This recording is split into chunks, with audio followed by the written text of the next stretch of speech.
Hello and welcome to the ARC podcast. Today, we're going to be going over a fun video about how anime should be and is political Oh my god. by a now former anime YouTuber named Zaria. With us today, we have Chris, Hello. ERO, What's up, y'all? Wivik, Howdy doody, everybody. and Zara. No relation. I would never interact with a commie. Oh, we all know this is your alt account. You don't have to lie. Yeah, Well, depending on how you view our voices, that is impossible. I think you're still trying to hide it, Zara. It's okay. We accept you for you. No, my alt account is on Minds. I'll give you guys the link later. Okay. So I think a good place for us to start is with the description of the video, which reads, an argument that all anime as art is political, and that there's value in examining works on a political basis.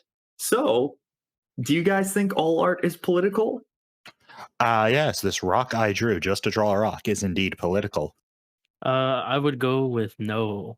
I say that I'm leaning towards no, but I'm open to being convinced otherwise. Hard no for me. Now, let's get right to the video. TLDR.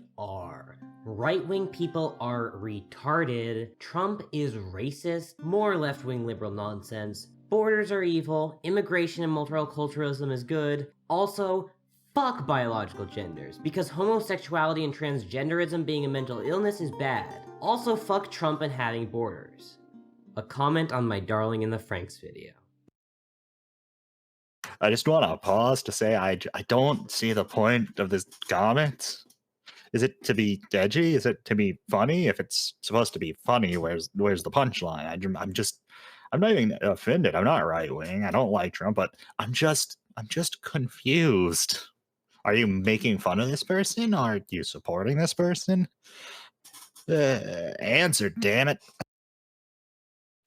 Just seems ideologically bent. It almost kind of just doesn't even feel like it's worth engaging with, honestly.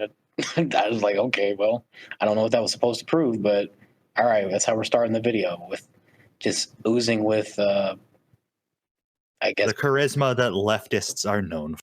it's oozing with bias, it seems. Yeah, and charisma. I know that all the images in the background were from Darling in the Franxx, but I think they were an interesting choice to have, like the pulling up of the swimsuit and whatnot, while you read such a serious comment with your dramatic music in the background. How long until we reveal this find out this person is a sex pest? I don't know, Zara. I don't think we can know that yet, but we'll find out. Arrow, this time do you also have another thing to pull out of your ass or something? You know that.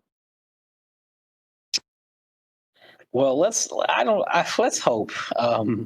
Let's hope that this person doesn't have something in their closet, or something that's so devastatingly exposes them as kind of a hypocrite, like Morality's head, I suppose, at the end of the last video. But we'll see how they do with articulating their argument here. Let's go ahead.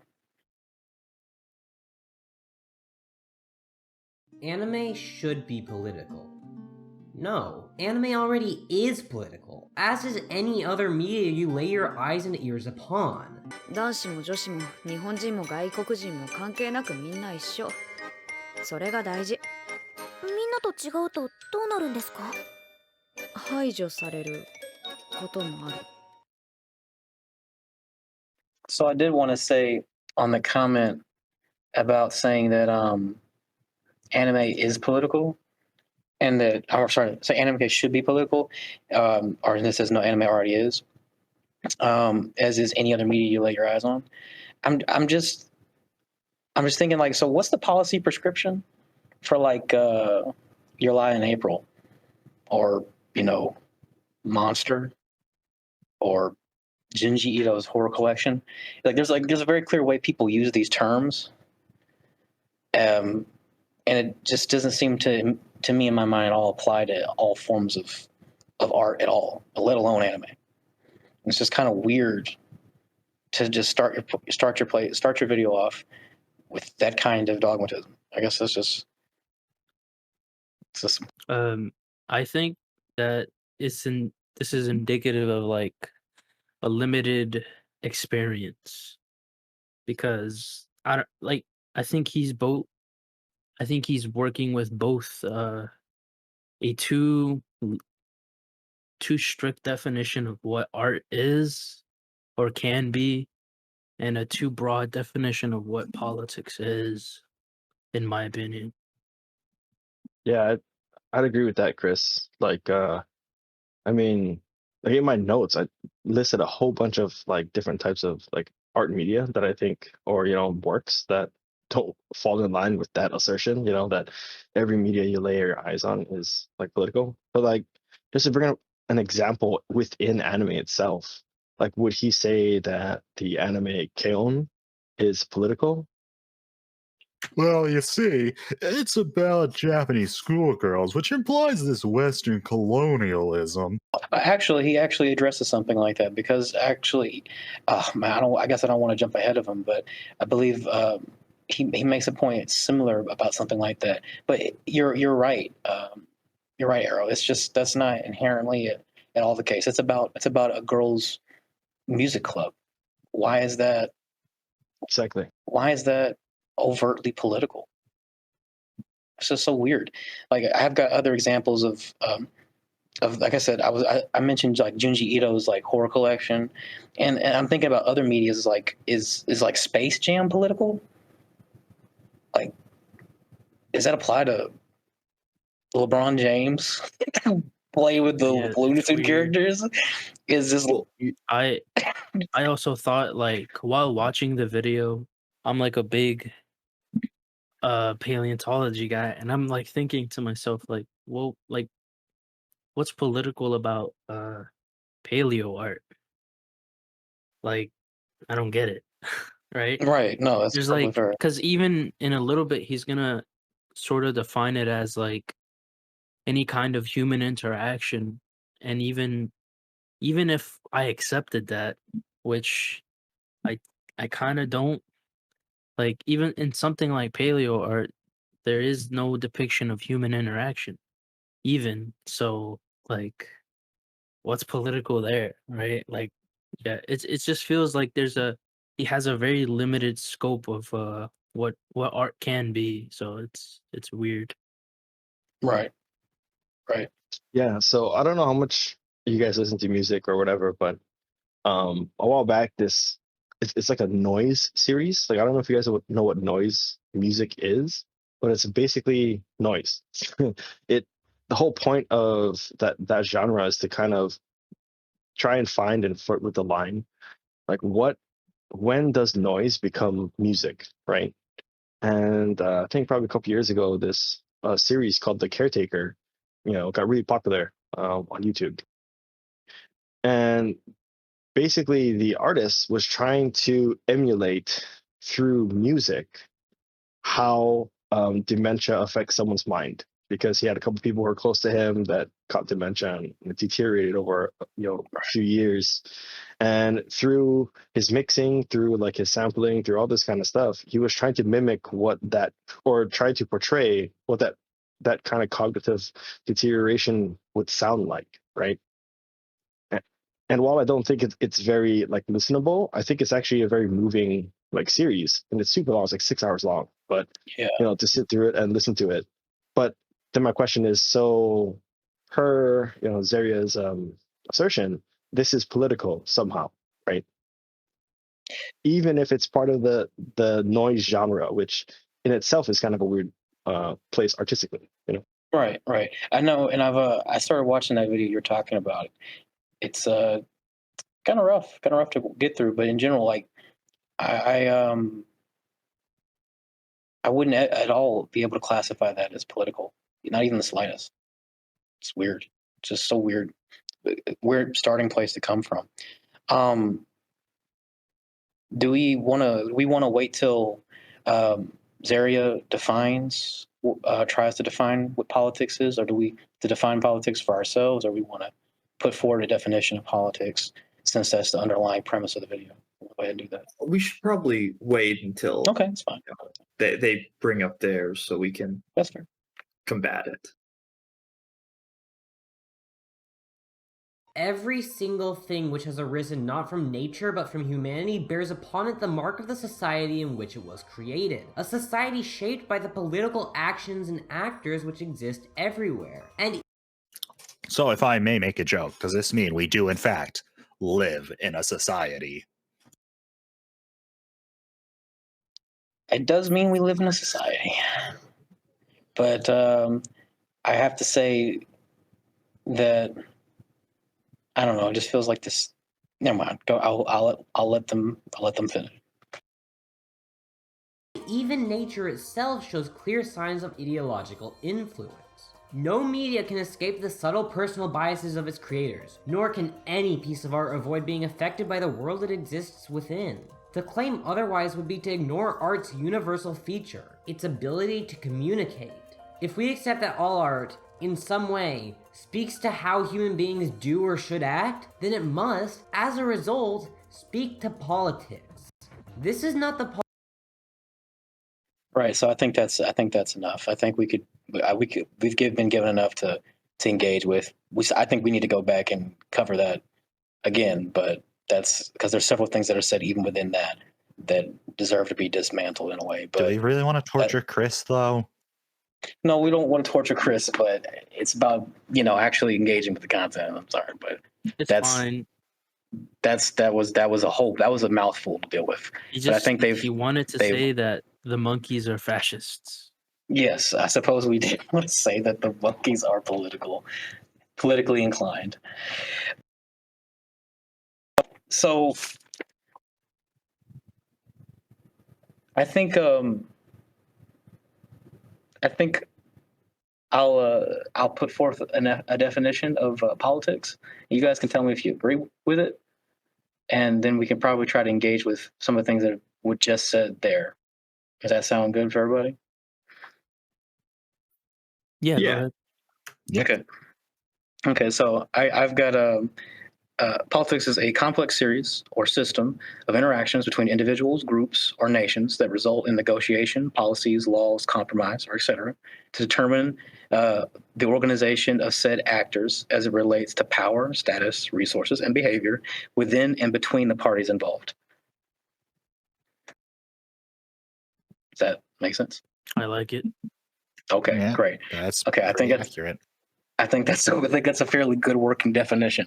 And so it's in that aspect, like that definition functions for like multiple levels of interactions from the national level to the local level of governance. It may even apply to intergroup relations, like a workplace, a church, or a social group of friends. You can have a friend, group politics, as to say.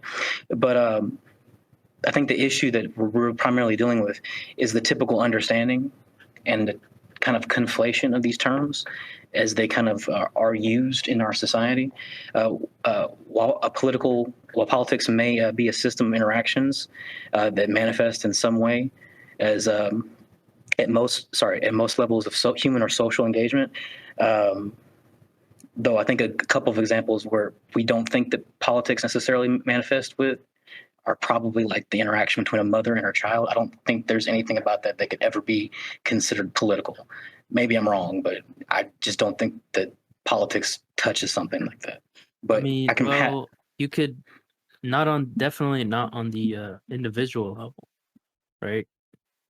Or even like for instance, like while a mother is still taking care of her baby as an infant, like I don't know if there's anything about that can be seen as overtly political. yeah. That's not. I would agree, but like in terms of a mother and her child, we have laws pertaining to the mother's responsibility to her children, right? And there's cultural expectations as well. But like nobody would walk up to a new parent and say, anything about politics in any sense, right? Like that would be weird. Yeah. Um, What do you think about? Gosh, what do you think the regulation limit should be on Yeah. breast milk for babies? Yeah. Let's talk about these laws, okay? Like, no, Right. they're not gonna do that. They're gonna like Right. help you figure out how to take care of your child. So there's like there's a weird distinction, or there are like many distinctions you can make that he just doesn't make, right? Yeah. Right. And I think most people have this clear like separation of the things from the interpersonal, and they have a different understanding for politics as they engage with like the governmental level. And so it's just like, um, using when you're using this terminology, you're going to have to be really, really careful with how you use it because there's this potential ability to conflate these terms as they're used, while people themselves kind of in their mind have a distinction or a connotation that they kind of loosely understand. And so I think that I think that as they have it defined here, it's a very general understanding of what politics is. And so it's like it's at the almost at the really like you said, Chris, it's just really general. And I think with that, without adding that specificity, there's a potential to really lead people astray. And would want to clarify that for the audience, so like we understand moving forward what kind of word games are going to be being played, because there are some word games I think that are seriously played with this term in particular. Does anybody else have anything? Well, I've got something to say on one of the statements he made, which was all art in some way speaks to how human beings do or should act. Well, like I've got an issue with that specifically because there's tons of stories, and even especially in anime, something like Clonad is not speaking to how humans should or do act, because the if you want to look at it that way, you're going to see someone behaving in the optimal way to live their life, and then their world is just being destroyed around them. It's like, well, it doesn't have a message about how people should act. It's just showing you how someone does. So to say that it's trying to impose, that's a meaning you can attribute to it is just like wrong, and also weird that you would view all media like that. I'd also just flat out say that the definition that this person posits is flat out completely incorrect, as there are many examples, such as what's the biggest one? Oh yeah, Jackson Pollock. Paint splatters. Where's the political meaning of that? And there's also speculative fiction, such as one of my favorite bases of speculative fiction called All Tomorrows. That is literally just speculating what would happen if an alien race right now would come in and warp human genetics. There's no political messaging. It's just assuming all art is political or should be political very much negatively impacts both your consumption and the potential you can have to make art, because if it doesn't have politics, it's not art, right? Going by this definition. Or am I just completely incorrect? No, I think there's a lot you lose by doing that. Go ahead. Yeah, that's the different statement where he says it should be political, which is, I think, an even weirder statement than saying it already is, because I don't know how other people feel about being told like what to do with your art, but I don't I'm not too fond of that idea of telling artists like what to do with their art or what they should explore. So yeah.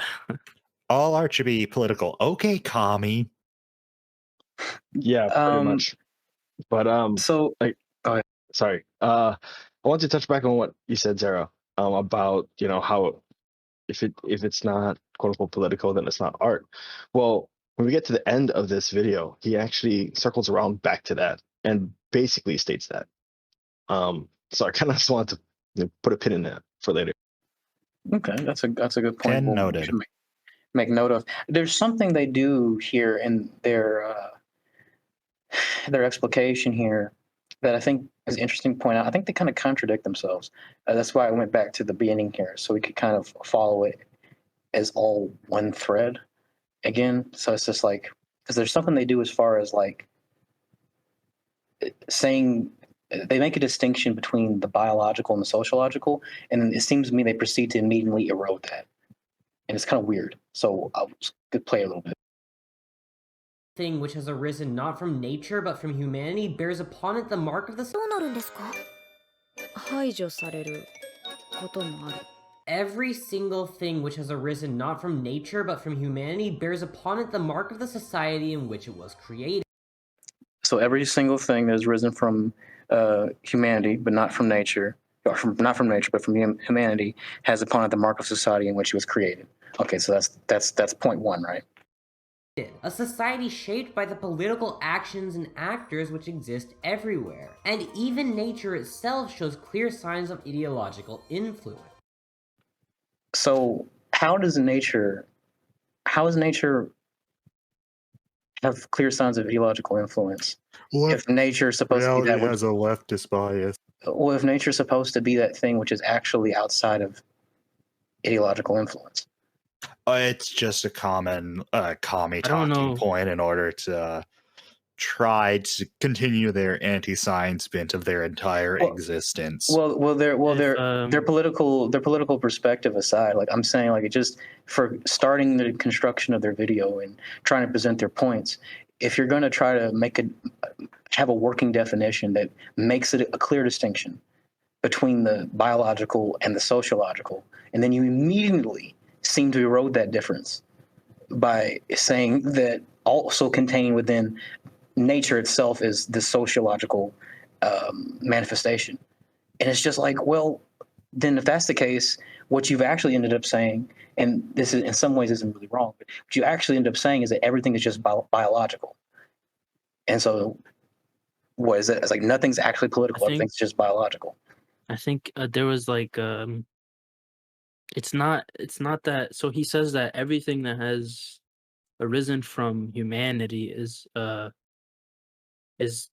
basically like, if you live in a society, God, the meme, if you live in a society, then something about your art is affected by it, and I think I generally agree with that, right? And then I don't think the two statements are, it's generally like a very it's the video, I don't think he probably needed to rewrite it because it's not very focused. I don't think the two statements are like connected, and I wish he would have. I wish he would have like expanded upon what he meant by nature has an ideological influence. Clear signs of ideological influence.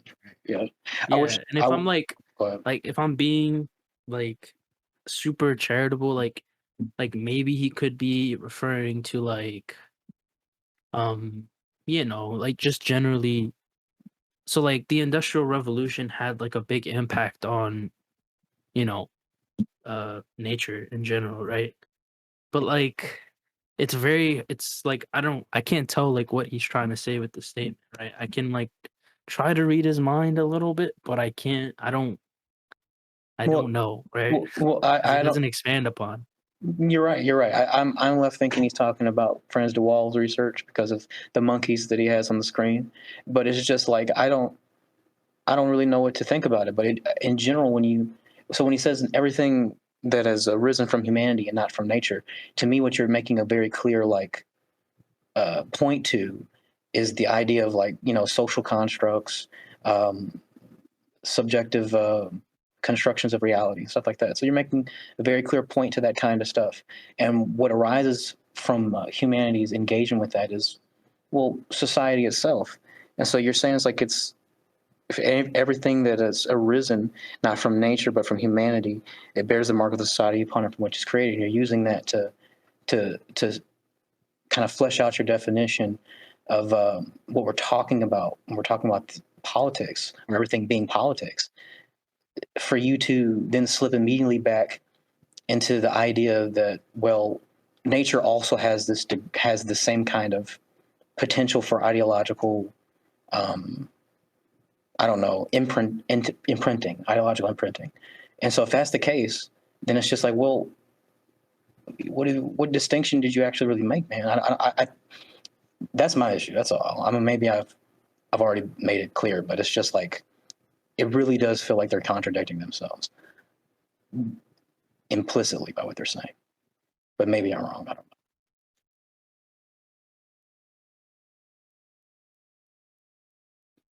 Does No, anybody I'd else? agree with that. It's just really confusing, right? It's almost like it seems like they wanted to, wax philosophical for a bit, and then just, went into this weird, like cyclical, like reasoning. It doesn't really make sense, right? Well, that's what I'm worried about. I feel like they just wanted to kind of sound smart, and the video feels very poorly thought out and not very clear in a lot of ways. But I suppose we'll see just how deep the rabbit hole goes. Does anybody else have anything else to say about this? Have I you want to ever shoot thought- myself. With have you ever thought that the reason why you don't think art is political is because you're a Nazi? You're a right-wing chud. Being a black man, I think that I've thought about being a Nazi quite a lot. So I guess you're right. You might be right. Maybe that is what it is. Maybe that's what. Yeah, maybe a Nazi. maybe that's actually it. I'm actually just I'm a bigot. I've finally understand. I understand my place. Nazi. I'm a mega Nazi. I found my place in life, guys. I finally understand my place in the circle. The Omega Nazi. You are the final boss of fascism. We caught a race traitor, fellas. Oh my gosh! Screw Mecha It's Hitler. Uncle It's now Tom. Levesque. No media can escape the subtle personal biases of its creators, nor can any piece of art avoid being affected by the world it exists within. To claim otherwise would be to ignore art's universal feature, its ability to communicate.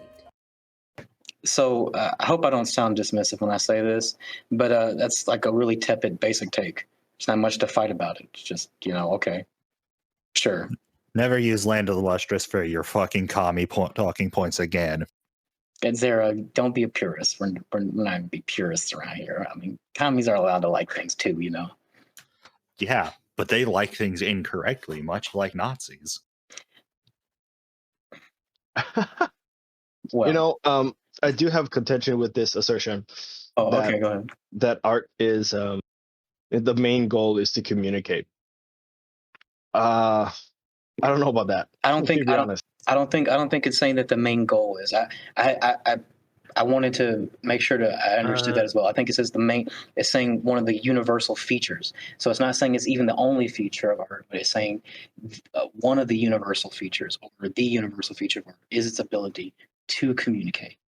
And so it's not saying that's necessarily the goal, but it is saying that's one of its it's a description of one of its features. And so I don't think that's very specifically, technically, is inaccurate.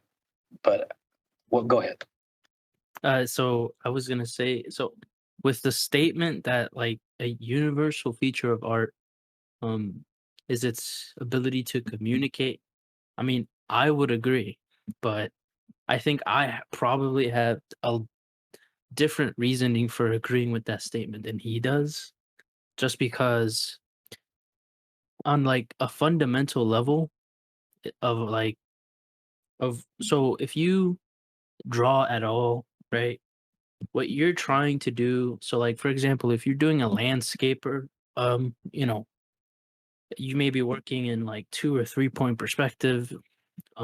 Like your goal is generally, right, to communicate that perspective, right? The depth of like whatever you're depicting on your campus, right? Right. That's like what you're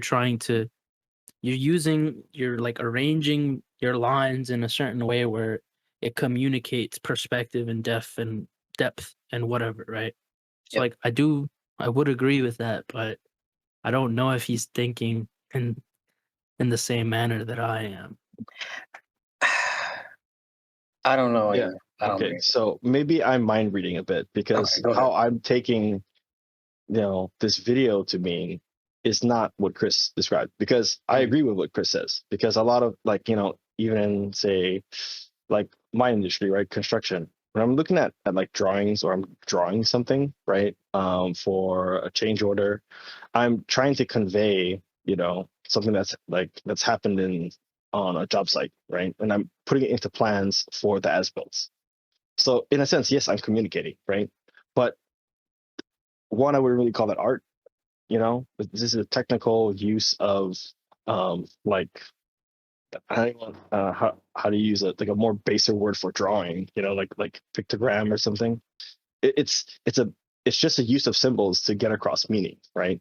I wouldn't exactly call that art, and maybe I'm being a little bit not Productive. not charitable enough, to what is being said here, because when it was stated that way in the video, like that's not how I took it. I didn't take it as him meaning exactly what like I would say, makes sense in terms of quote unquote art, communicating stuff. I think to speak to what you were talking about, I do think that, it's something that'll come up here in the next, I think, couple of seconds when they start talking about if we say that art speaks to how people can and how people do and should do things.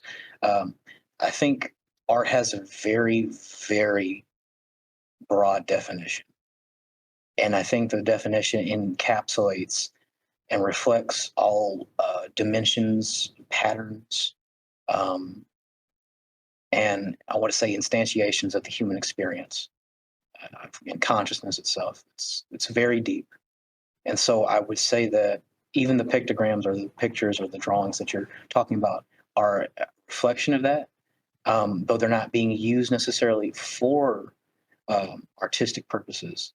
I would say that nonetheless, there's an element of them that could be considered as art. It's actually how people do things that I would say are abysmal, where they go into these art galleries and they put up like, I don't know, a wall of vaginas or like a banana on a piece of canvas or something, and they say, voila, it's art.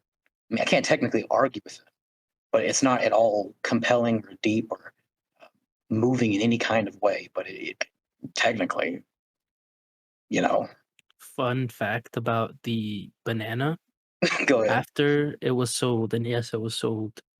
After it was sold, somebody walked in, grabbed the banana, and ate it. How much they sell it for? $10 says that's actually was Banksy. How much did they I sell don't it? know. I don't remember how much it was Oh sold. my gosh, we got to find this out. Hold on. Oh, by the way, reminder that everything Banksy does is making fun of both modern and postmodern art. Yes. I think. One second. I'm not sure. I'm looking for it. He is my hero. Street art, actually, I saw a documentary of it. I had to watch one for a class, and street art in general has like a very interesting history. It's pretty cool. I should find it and recommend it to you guys. Are you talking about that banana in Miami? Is that the one? No, it wasn't about. No, it wasn't that one. It was about someone. So wait, this documentary started out being about Banksy, but it was actually became about this other dude that was working with him. But I forget the name. Slips me by. I'll think about it. Okay. So okay, I did find it. Okay, it's the same one.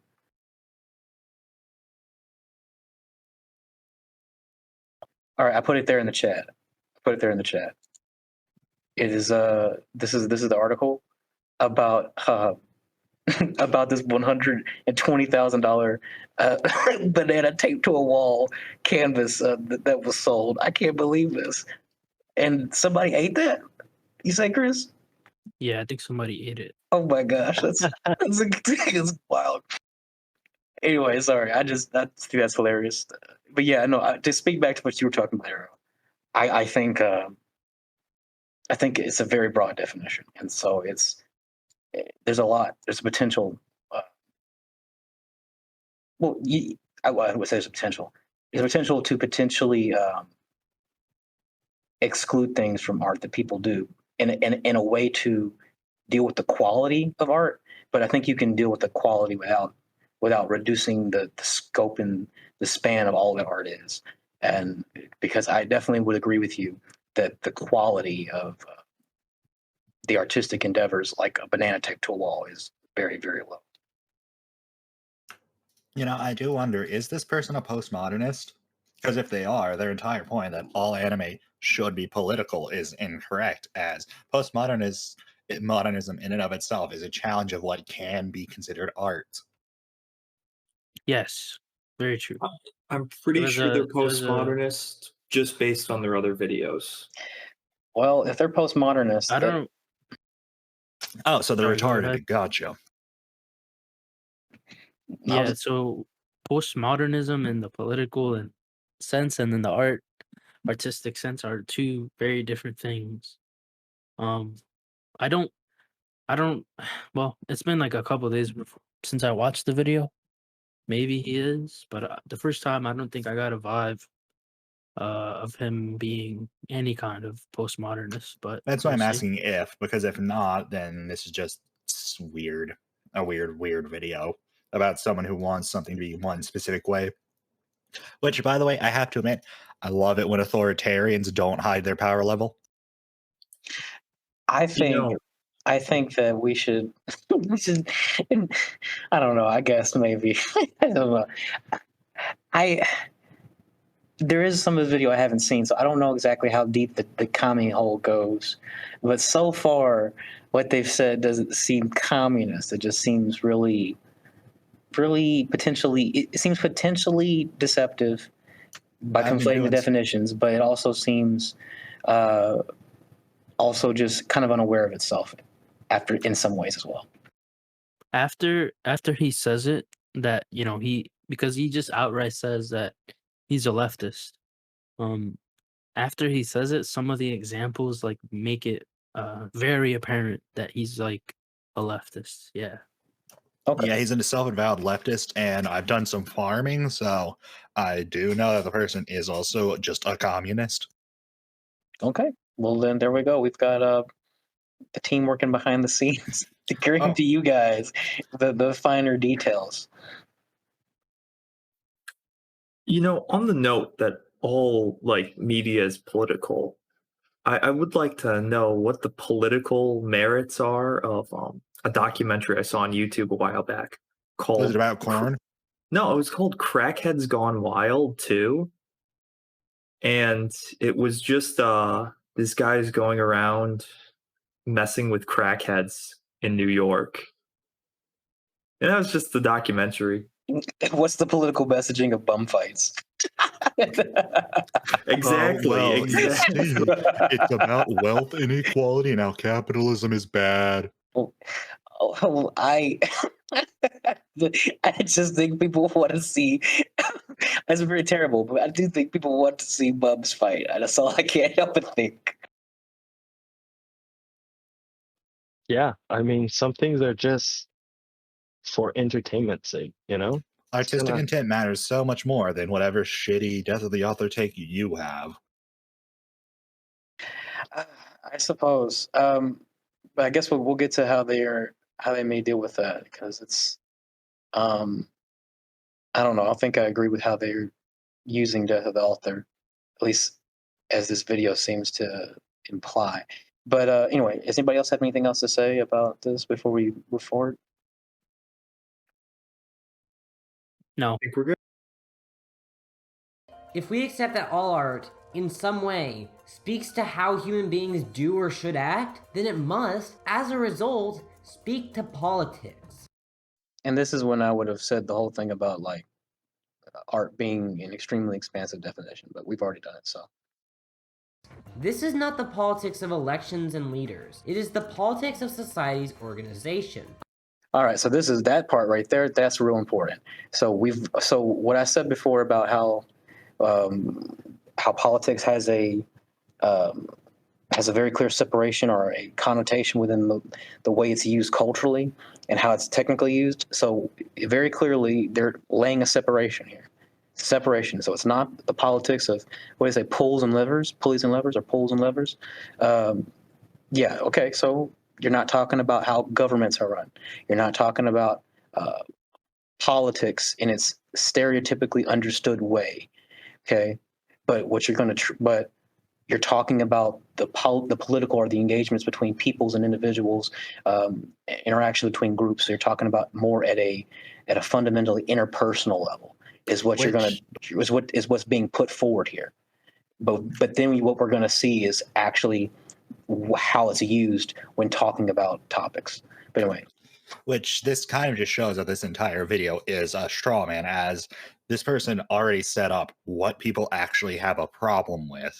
And this means this person's talking at not the people that don't want, actual politics in shows, but rather this made up straw man of people who don't want any form of anything in shows. yeah, we'll see. Well, Because what people like me and other people want, we don't want real life politics. We don't want, hey, Orange Man bad. We don't want Biden pedophile or anything like that. We just want to be entertained with the show's own internal politics. Maybe even get the writer's own personal experiences or opinions out there. well, maybe it's its own internal politics. I don't even know if that's the best term used. People kind of just want in general. It seems to me. Tell me if I'm wrong. It seems people just want to engage with some dimension of a story or of reality, whatever that may be, in an entertaining way. So People want Well, escapism, well, and wait. leftism is anti-escapism. go ahead. Well, Chris. people want all kinds of things, right? Like, I do think that the crowd who says that they don't want politics in their media is a little like it's a little reductive, and a lot of those people should work to like they should work to expand on what they mean when they say we don't want politics in their media, right? Because some of them do make like very blanket statements, right? And there are genuinely people who do enjoy politics in their media, um, right? Like even though we're, I mean, me personally, even though I'm gonna like push back on this video, I do acknowledge that art is there's a lot of art, a lot of um, a lot of timeless art that is like very political, and that potential does exist, right? And that's not. I don't think that's inherently bad or good, and that should be judged on a case by case basis. Generally. I agree. Well, I think that's what we were talking about before about how the scope and span of what art is. Of course, it can encapsulate the political. I think it seems to me just to be self-evidently the case. And so what you're saying, those situations will come up where you have this interaction and this union of politics and art itself. And so I don't disagree with that. I think a lot of people see that in ironically enough, I suppose, communist Soviet Russia art. People can see the intermingling of propaganda with art, but nonetheless, it is art. And so, if I may bring something up, go ahead. This video reeks of wanting to force upon everyone else Soviet era hyper realism, which, if you guys have heard of it, it basically is trying to make people, what's the word? Uh, hmm, people miserable through art by reflecting how shit reality is towards them in a hyperlized, I believe is the term. Hyper realized kind of way. yeah, hyper realized way, such as what most Soviet art is. All the browns and grays, people being miserable. It's a form of political, I believe it's a form of propaganda and political subversion. And the fact that this person seems to want it ain't no good thing. So is that the intent of propaganda of that style to move closer to that class consciousness? No, kind of it's thing? purely a form of moral erosion. Well, I mean, it may be moral erosion, but it's also trying to put forth Morale erosion, or sorry. morale erosion. Okay, sorry, that's a different thing.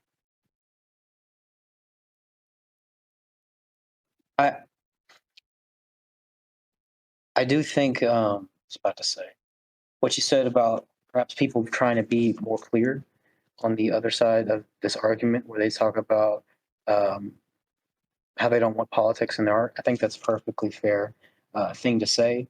Though I would say it seems to me it seems to me when most people say that they're pretty much being what they're trying to put across is that they don't want to be force fed a ideological perspective. They don't want to be force fed a particular way to conceptualize problems or to engage with the world, and they're tired of being either overtly or inadvertently, perhaps talked down to, or perhaps even I would say put down from a particular ideological framework that has a popularity within our own current socio-political paradigm. And I think that's what people are particularly speaking to when they say, "I don't want politics in my media. I don't want politics in my anime." They don't want to deal with something that is, I would say, that's ham-fisted. I think that's the best word. It's ham-fisted. If there's a way to engage with the current political realm, the current political paradigm that is thought-provoking, that is somewhat what you would say neutral. It's not particularly, like I said, force feeding you a perspective, but it's neutral in a way that it engages with the multifaceted nature of lots of perspectives that exist. Then I think a lot of people are much less negatively responsive to that kind of artwork, because they see it, well, just as that is more meaningful and more layered, and they don't see it as propaganda, which is probably Oh, yes, yes. Yeah, I was just gonna bring that up. To that point, I think I think people ought to reject propaganda wherever they think they see it. And propaganda, I think, is inherently reductive. So it's yes, like yes. very easy to spot when you see it if you're looking out for it. And I think that people, if there are people out there that are like talking about, yeah, I don't want to see this kind of stuff in my media. I don't want to see propaganda or anything, right? And but they're like, okay with something that will go a little bit deeper into the issues and like explore these complex problems and ideas. um I think that's also, I think that part of it is fine and maybe beneficial to a lot of people. So I think so. So here's the thing, and you guys can tell me what you think about it. But I think that actually, as art, and it's probably what people identify with. So I'm sorry, I haven't articulated the thought yet. But I think that while you may be able to classify something that deals with a multitude of what one might say political perspectives, or could be usually identified as political perspectives, but if a show is nuanced enough, a show is articulate enough in how it artistically presents these perspectives and how they engage with each other, people actually lay the politics of the situation aside. They don't even see it as politics. They actually just kind of see it as, they see it more on a ground level This as is just good art. writing. Yeah, this is good writing. This is art. This is just manifesting the human experience. This is just people. These are just different perspectives. They don't even care about the politics. The politics actually just fades away into the background. And so that's the kind of fundamental thing that I think people are really hankering for. It's not necessarily the exclusion of political perspective, but it's the authenticity, and the quality with how you present these things, to where it stops even being about ideology or the typical socio-political kind of fighting that we kind of see in our regular everyday politics.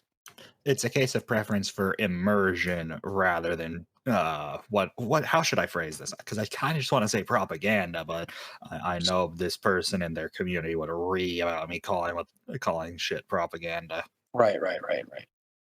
So this is a really good like topic that like I have a bunch of notes on, especially, but I do want the video to get to the point where they actually kind of address it, because they do in about a minute or so. But then I'd like to touch on it and kind of speak to both what Chris and we've said about that distinction, right?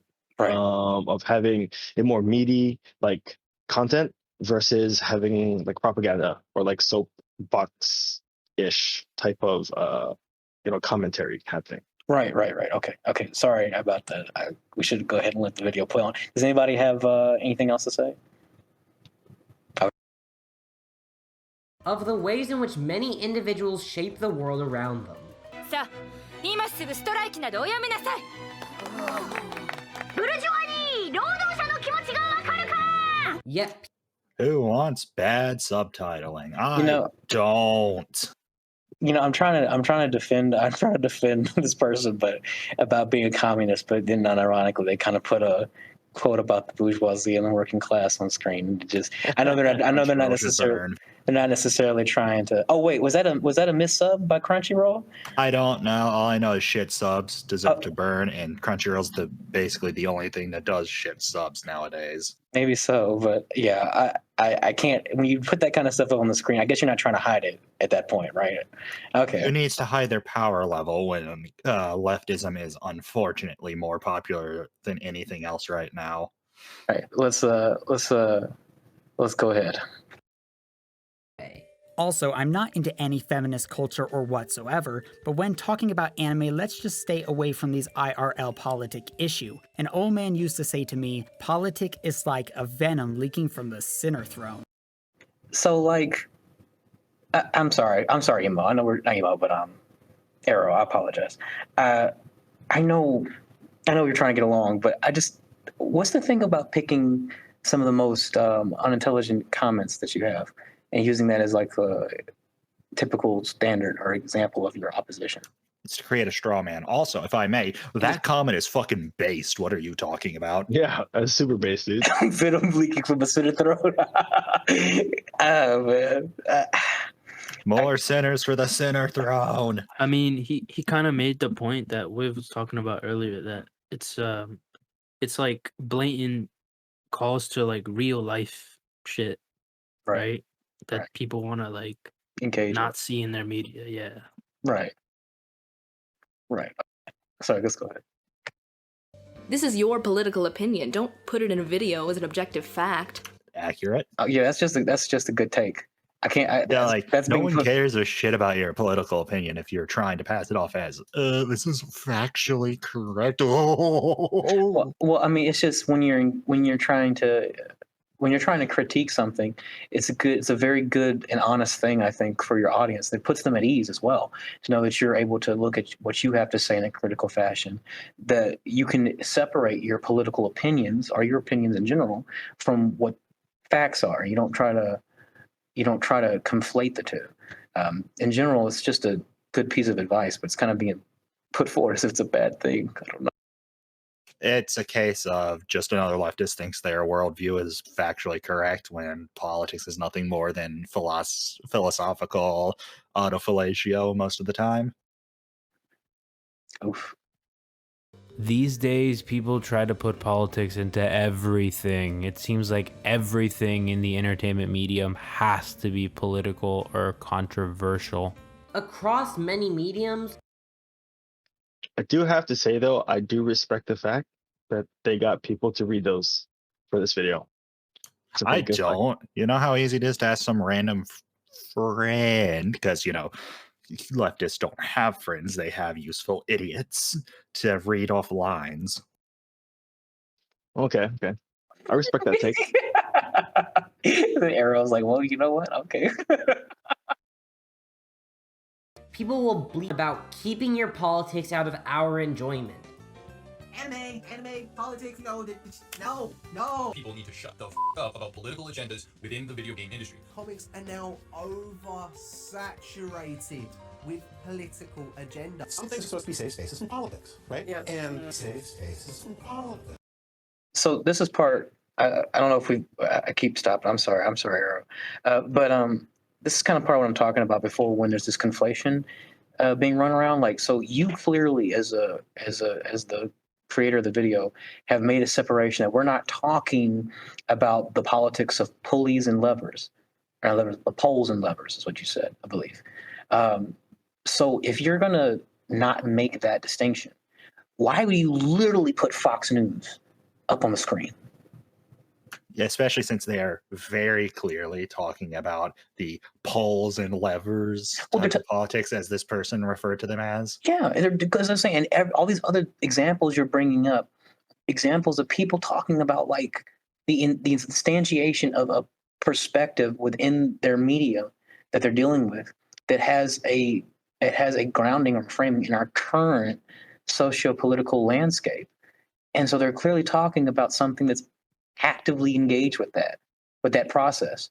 But you're over here saying that they're talking about just everyday interpersonal politics that exists between, like, I don't know, a family, or I don't know, a boss and his workers or something. It's just like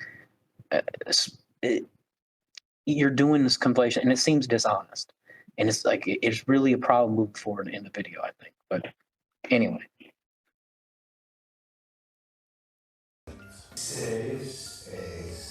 As if doing so is either possible or advisable. Surely these same guys who love 1984 must realize that it's political art.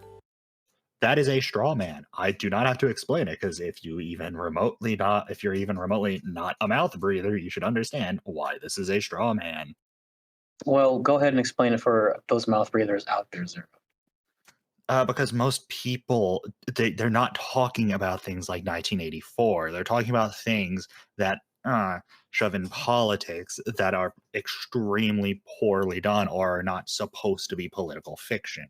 1984 is very specifically supposed to be political fiction, as in it's a fictionalized story based around politics. Whereas, let's just say, since he keeps bringing it up, Little Witch Academy is directly not supposed to be a political show.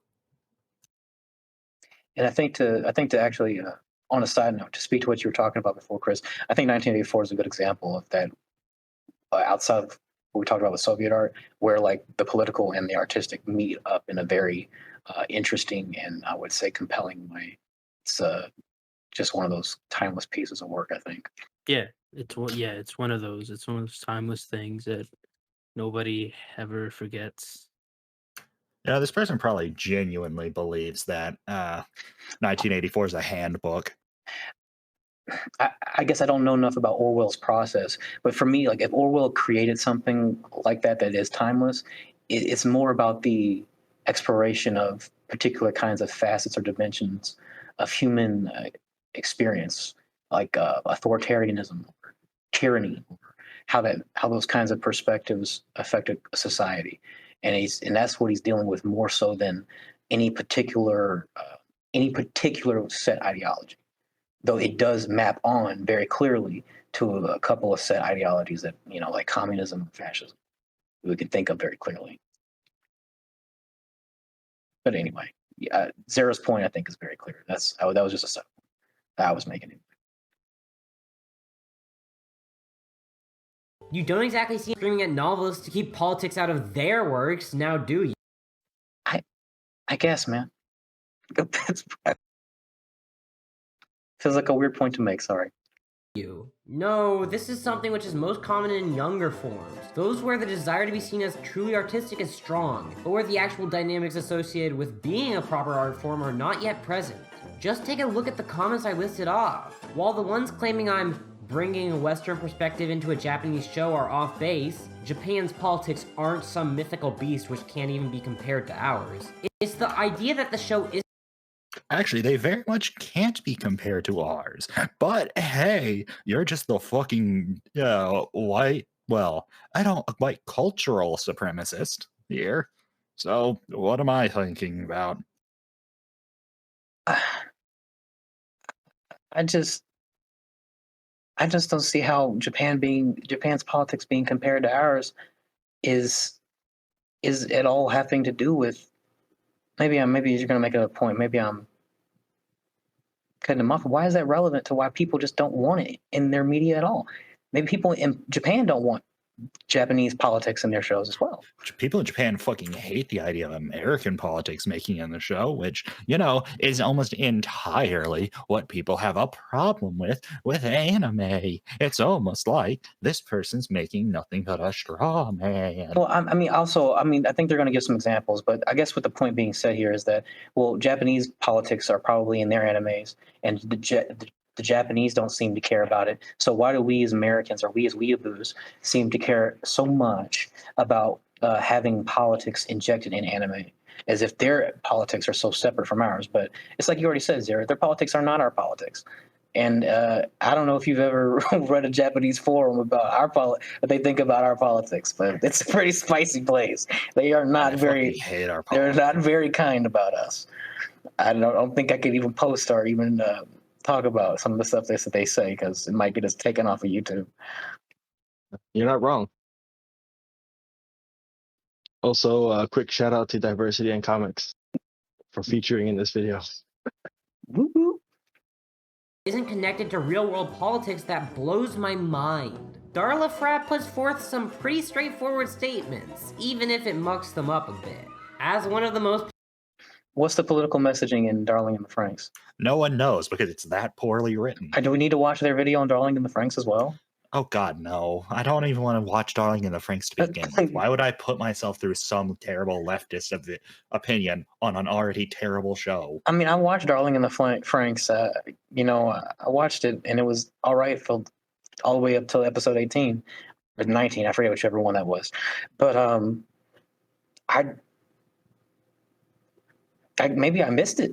It seemed. Has anybody else seen it? The political opinion about Darling in the Franxx is women aren't good at driving mechs. Well, that's a little, but I mean, maybe so.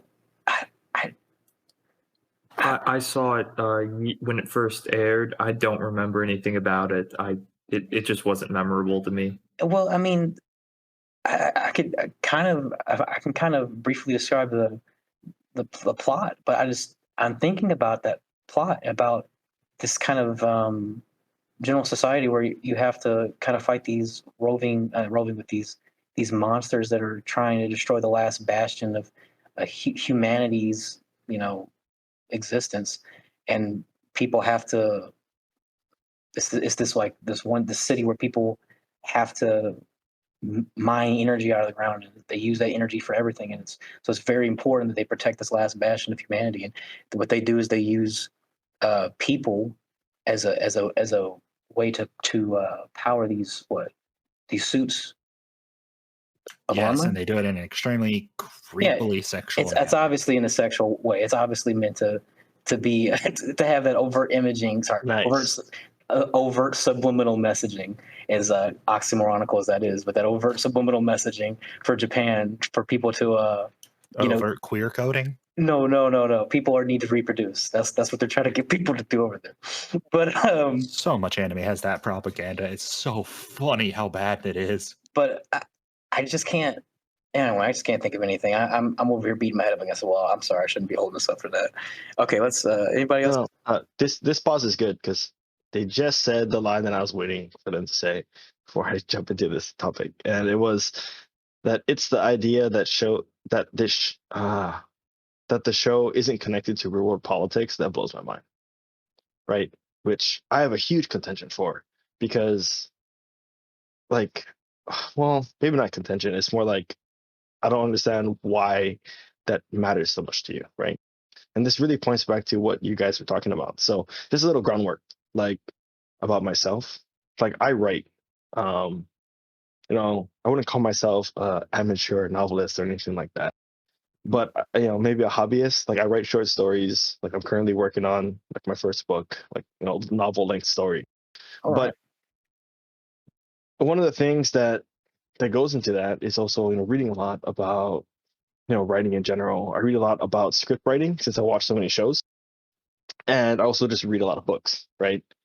And one of the big things that I don't think is really addressed in this video, even up to now, and even as we start going into the more explicit examples, there's a line that's a distinction that's never really brought up, and I want to bring it up now, and that's the fact that just because a product, a work, or a media, whatever, has politics inside of it, doesn't mean that it's meant to be read as some kind of allegory or a prescription for what's happening in the real world, right? Right.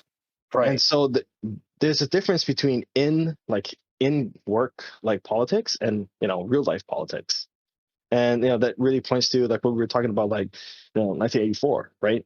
That was a story expressly written to comment on these real life things, right? That was the intention. Right. But you also have other works in which the politics are a vehicle for the story.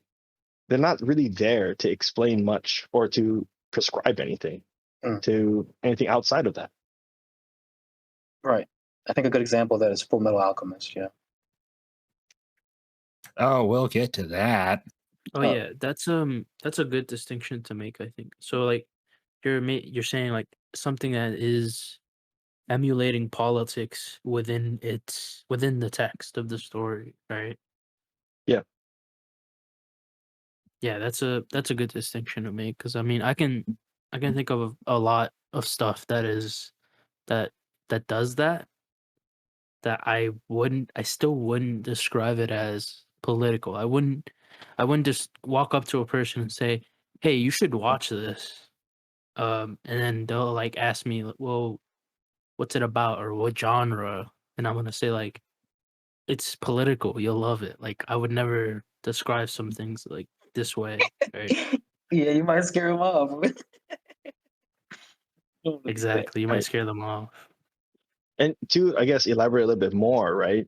The reason why like politics is such a great framework within stories is because like politics basically has existed for as long as like humanity has, in a sense. And so like the phenomena of politics, you could say, is a very like well understood framework for like humans. And so a lot of it's almost like shorthand, right? You can just sprinkle in a little bit of politics, and most people out like who are audience members or whatever will understand that framework and what's happening there and what type of structures that can exist in there, or the different forms of structures that can exist within that framework. And from there, you can, instead of having to build up this entire framework, you can just say, okay, this is a monarchy, or this is some kind of this is a republic, and now that you have this framework, now we're going to talk about the actual things we want to talk about, which is the inter-character drama that's happening. Like to say that just because there's politics in some kind of work means it's political, I think that's kind of reductive, Kind of reminds me Yeah, of there's politics in Hunter x Hunter, but I would never describe Hunter x Hunter as political. absolutely. I'm thinking about One Piece as well, and Are I'm there also thinking about politics other than internal show politics in Hunter x Hunter? No, there's politics within like the Hunter Association and with the Khaki Empire, and that's about it. right. And I guess I don't. You don't really you get it bits and pieces throughout One Piece, but there's oh no, it's called It's literally the government. Government, but The world The government. yeah, the world government. government, literally. So it's just like it's obvious there's some degree of politics even in shows like One Piece, which seems so mainly separated from it. But obviously, like Arrow just said, it's just a vehicle to tell a story. It's not because it's overtly making some political prescription, which is what, like I said, it's back to the original point. Like, what's the policy prescription for like Full Metal Alchemist or Death Note? If you find a supernatural book from a Shinigami, don't pick it up. I don't know. If you find the book from the Shinigami, you ought to use it and go on a killing rampage. I was about to Become say, Hitler. Spinbuck says this person thinks that Light was in the right. I love that, Chris. Become Hitler. That's great. Sorry. Yeah. Don't take me off Bears YouTube. I don't know. But geez, yeah. That's the policy prescription of Death Note. I told you guys, Wivik's a Nazi. Oh man. Oh boy. Oh. Yeah. All right. We ready to continue on yeah. that? Yeah, I'm ready. Popular shows in 2018, it'd be hard for a reasonable viewer to look at anime and go, huh, doesn't seem to be any politics here. Other widely watched shows from this year like Hiroaka. No. Okay. Hiroaka just flat out doesn't have modern politics in it. And if you've actually watched and read the manga, you would know it's just internal universe politics. Just let this. I want to let them finish. Just please. I can't. Well, why would somebody? Hinamatsuri, Megalobox, P5A, Violet Evergarden, and Grand Crest Senki have. Violet Evergarden? Have you guys seen that? Yes. That is just. Also, yes. That's a powerful character drama. That's a powerful character drama. Oh my gosh, that's political. This part made me a little sad because like he just listed off like a bunch of animes that I just have not seen, and it reminded me of how little like 3 really, I actually watch really anime. bad anime. So what did you say, Chris? Yeah, it just reminded me of how little I actually watch anime nowadays. Yeah. I don't have any clue. I don't have any clue why they would list something like. First of all, Hiroaka, like Zaria just said, it's primarily in show politics or you're dealing with the government, but I just don't see how that's going to map out into the real world. What's the policy prescription for people with superpowers and quirks? Is that what the show's about? In a show like Violet Evergarden, you're talking about a woman who's literally doesn't know how to emote because she sees herself as a weapon, as a tool, is literally trying to learn how to become a human being, is what the story is about. And it's just like, that's political? If you try hard enough, anything can be boiled down to the most basic child level of politics, in which that seems to be what this person is advocating for by bringing certain things up. Anyway, that's all I wanted to just point out. I can't believe she just said that. But I don't really know. I'm sorry. I apologize. Don't cancel us. But I just don't know. I don't know. But yeah, I don't know what they're trying to say there. I'm ready to go ahead. Blatant messages of society. In works which have less clear statements, politics still slip in, as they always will. Yorimoi's plot only works due to the underfunding of Antarctic scientific exploration, characteristic of a broader lack of money going towards endeavors which aren't directly profitable. Why is that? We don't need to have much in the way of Antarctic exploration if you realize just how barren Antarctica is. Okay, so you can't just say there's not enough funding in Antarctica. Like, no shit. What's it going to do to benefit any human being as a whole to know ice is cold? So here's them switching back to the definition that they said they were going to use. Is you switching back to using that previous definition where it's just a description of interpersonal interactions and human exchanges of power, resource, or prestige, or something like that, right? And so it's just like I I don't think so, because he's talking about funding, right? And then Well, so this would have to come from the government in that sense. Well, maybe so. I guess I'm assuming that when they're talking about funding, they're talking about some kind of form of grant research given by maybe like in the private sphere. I guess that could apply to the government as well. You can get a research grant from the government, but I suppose I'm thinking getting a research grant from like a private well-known institution or something like that. And so I can see that the issue of research or funding research doesn't have to necessarily be attached to the government. But you could be right as well. Maybe they're not switching back. I don't know. It's weird. But this is like a really good example of what I just explained, right? This quote unquote politics, as they're saying, is really just used to frame the drama that's happening in the story.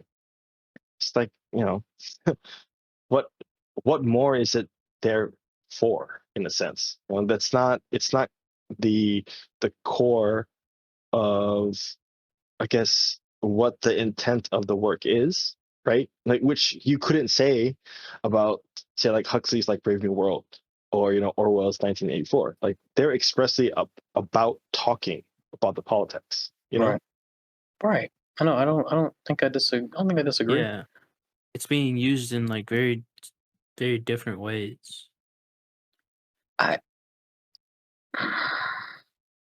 I'm just trying to see what's the policy prescription you get out of this. I mean, they just said that things that deserve to be funded aren't. Well, I guess a lot of things deserve to be funded but aren't. What's the policy prescription for that? Fund everything? Fund everything that this specific person making this video wants to fund. Did I miss? I guess that's probably a more accurate, Zaria. But did I misrepresent that? I want to make sure I didn't misrepresent the point that was just made, that things that deserve funding or things that are doing good sometimes aren't funded, and there's this issue people have as far as being researchers of getting their. That is true. Right. So it's just like, what's the policy prescription in that, or what's the overt political thing behind that? It's just so. If we're talking about it, go ahead. So go ahead. From that statement, there's nothing political about, like, what did he say? The show can't happen unless they have funding. That's not a. What does that have to do with politics? Just at all. Right. I don't know. He would probably say something like, it has to do with our mode of production, or we're a capitalist society, so this is this is capitalism's fault. Some things are not getting the funding that they need. Oh no! Oh boy, I hope we don't start making those kinds of arguments. Okay, go ahead. Let's go ahead and move.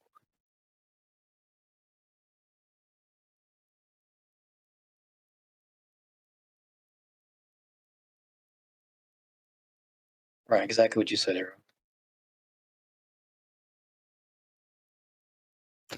Okay, this is stupid. The overt politics behind Cells at Work is fucking breed, you fucking idiots. Breed. God damn it, breed. Hold on a second. Hold on. Wait. Is this black? Yeah, I don't know anything about Cells at Work, but it's a pretty mediocre show.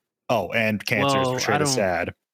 I don't know if this. I don't know, but like, the only thing I know is that it's supposed to be analogous to the human body, right? Analogous. It's as close to being as literal as Osmosis Jones. And something tells me Osmosis Jones ain't political. Yeah, it's weird. That's a weird example. Yeah, it's very literal, Chris. I guess they're saying whatever you think the premise of the show is about this realistic depiction of the human body functions, that's it. That's just a show. And I don't know how you see that as political when it's literally it's a direct analogy for something that's as apolitical as apolitical can be. Like, literally in both contexts or both framings or both definitions that we were talking about, it's as apolitical can get. My understanding of Cells at Work was like a Monster of the Week type of show, that whose characters and setting is just based on, if we took like kind of like Osmosis Jones, right? If we took a human body and just made almost every function and every type of cell into an anime character, this is what we have. Well, it is a monster of the week in the way that it shows how illnesses affect the body, how various kinds of pathogens, viruses, cancer, or various kinds of invading foreign bodies affect the immune system or just the system of the body in general, the functionality. And yeah, you're right. It just I want to say it anthropomorphizes, but is that the proper terminology here? Anthropomorphizes the human body as these anime characters as a way to create an interesting way of almost what it feels like is a PSA, like it's a public service announcement on how your body works. It is edutainment. Yeah. Anyway. That can lead to best seen in the brilliant cancer arc. Everyone hated the cancer arc. Like, everyone hated the cancer arc because don't fucking make cancer of all things. What's the word? Pitiable. Oh yeah. Yeah. Oh yeah. No, in other words, something tells me this person never watched the show and is just going off of shit they read off Wikipedia. Maybe. I don't know. Them using this as an example in general is just a bad example. So the show is as apolitical can get. Else at Work explores the way in which a societal machine of sorts comes together, and what that can lead to. Best seen in the brilliant cancer arc. Literally. Sorry, again, I just can't help but think. Okay, so it's describing the societal machine and how it comes together. What's this? Fucking comic. Sorry, I'm sorry. I'll just be repeating myself. Let's go ahead. Any anime that takes place in a school is shaped by the way that Japan organizes its education. Which okay, a show about education is so a show is political because it has the framing within the Japanese government, or has a framing of government in it, right? This is exactly the same thing we're talking about. Wait. It's because it's set in a school. So oh Jesus. Yeah, sorry. Yeah, you're right. You're right. No, you're right. Go ahead. So like, is anything set? Yeah, is anything set in a school political? Because we're seeing like a glimpse into a country's educational system. Yes. K-On! Is one of the most politically motivated shows of all time. As a manga daio, I've never heard such good politics before. Oh my gosh. Literally any anime that takes place in school is shaped by the way Japan organizes its education. The quote gets dumber the more you hear it. You're doing it again. Like, is the conflation again? I don't feel the need. I don't know if I need to point it out every time. I probably don't need to point it out every time. But it's just like there it is again. Boom. Now we're back to how governments are organized. So now it's we're not talking about interpersonal interactions. We're talking about how governments are working. So it's just like, man, please. I mean, I guess at the beginning he did say like, or society's organization. So I mean, I don't know, like the government would be included in that, right? Well, if that's the case, if there's not, and that's, I guess that's what back to what we were talking about initially. If there's not an effort to separate the connotation from the denotation of this thing, where there's where people have in the connotation, people have a very clear separation between the political and the interpersonal. It's not that the terminology politics doesn't apply to things like to a lot of different things like we talked about. It's just like, it's how you use these terms when you're communicating to an audience. It's like, well, if for you to not separate these terms when you're talking to an audience, understanding how people use these terms, is, to me, seems just really skeevy and kind of disingenuous. Doesn't seem like you're actually password, if you will. It doesn't seem like you're actually trying to communicate with people. You're trying to just potentially lay open a very loose framework and groundwork for you to pass off whatever messaging that you want to pass off without having people critically engage with the actual concepts we're talking about here. And that's my issue. It's like we're jumping back and forth between how people connotate this term and how the term is denotated, and actually between how the term is connotated, but also how you said you were going to use this term. You said you were not going to use this term to talk about the politics, or the terms are the movement of poles and levers. So leave government out of it. That's what I'm thinking about it. Does that make sense? Yes, it does. Okay. I guess in a way, if we were to take like a cultural Marxism, maybe even like critical theory, critical pedagogy kind of perspective, it makes sense to say that school anime is political, but you know.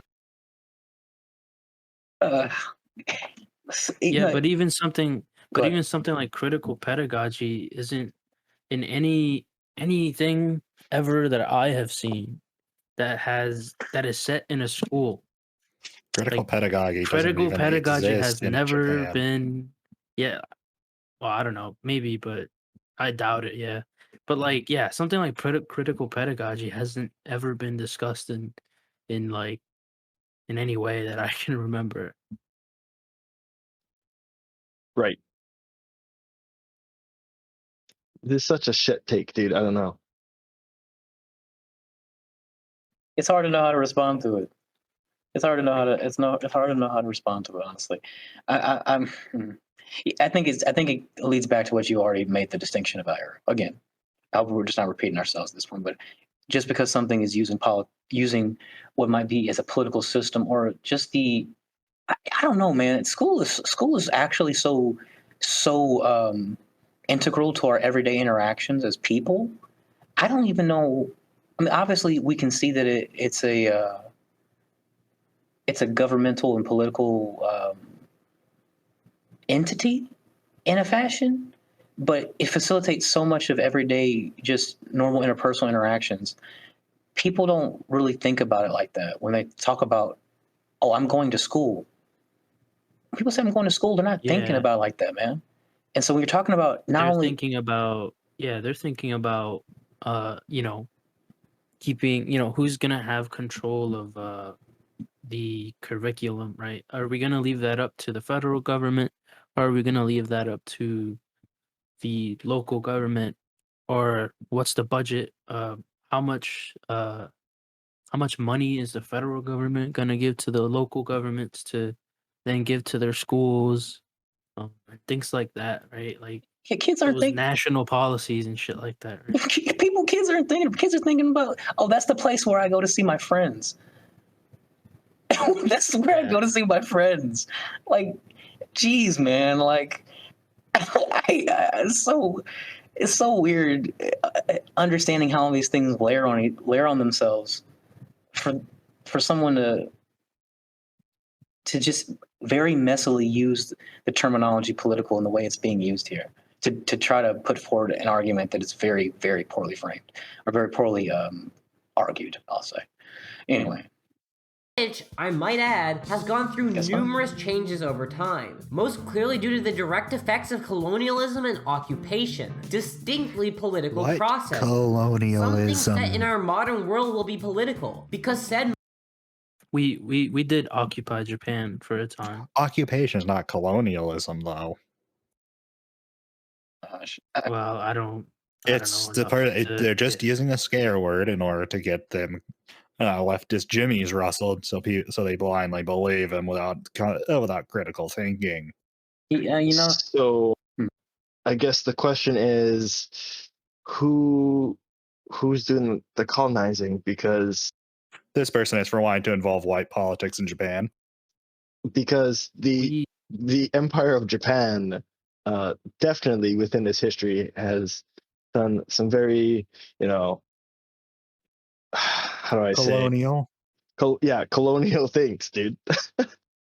So I mean, he's probably referring to like because we have had a pretty big effect on Japan, the United States. Probably talking about our occupation of Japan and helping restabilize the country after World War Well, II. yeah, after World War II, we were like I think the United States was like the only reason that they got back on their feet. So Yeah, a reminder that both Japan and South Korea are some of the richest countries in the world. but to his point, I don't agree with him unless again, like I think a lot of these things should be looked at in a case by case basis. So if there is an anime that is directly referencing those historical events and like we're exploring the effects that had right through some kind of story, something like that, I maybe would refer to that as political. But um if it isn't really that, if it's just like your typical anime that's set in a high school, right, I wouldn't call that political, right? How do you? I mean, I can see them trying to even point to the anime that has to deal with was it post post occupation Japan or actually current occupation Japan, and so it's just like I can understand that, but the setting is like you said, it's just the historical setting is going to use politics as a way of telling the story.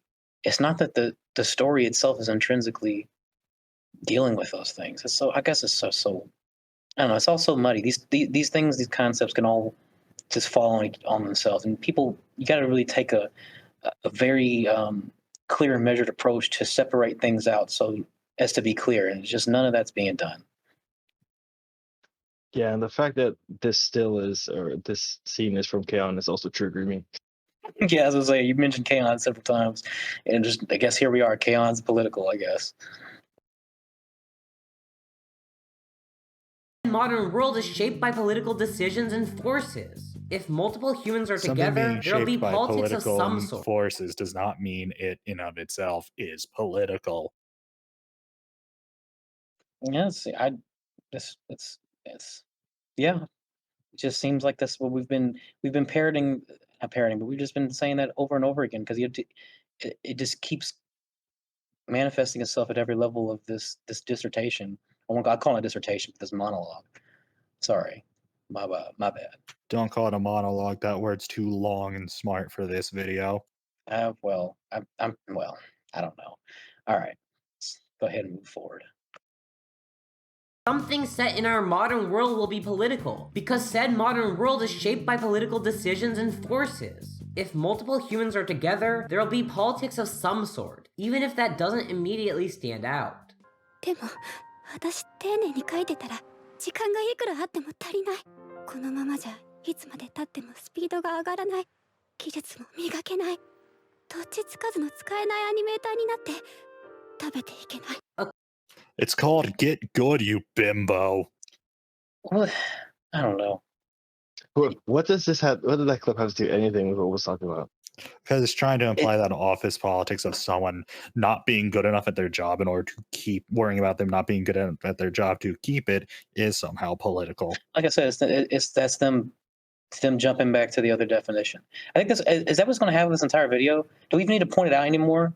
Is there just going to jump back and forth? Need to. Okay, I don't know. I think this one was because animators in Japan are like infamously overworked and who isn't not thing. compensated. Go ahead. Well, yeah, true. There are, but yeah, like that's probably the point being made is that there are groups of people who are not being like compensated fairly for the work that they do, right? So I do want to point out the irony, since going through this guy's Twitter, of someone who has a lot of trouble in their job using a clip like this and saying that it's political. Okay, what's the the irony? Saying that if someone's doesn't think they're good enough at their job, that it's political. Because I read that one tweet where he was talking about how he told a customer to fuck off, okay? and he was worried that he was going to get fired for it. I guess. No, I hope they did get fired. Well, Sarah. Why? They're No. communist. They don't believe in work ethic. Oh, we don't hope that. Yeah, Sarah, we don't want anything bad to happen.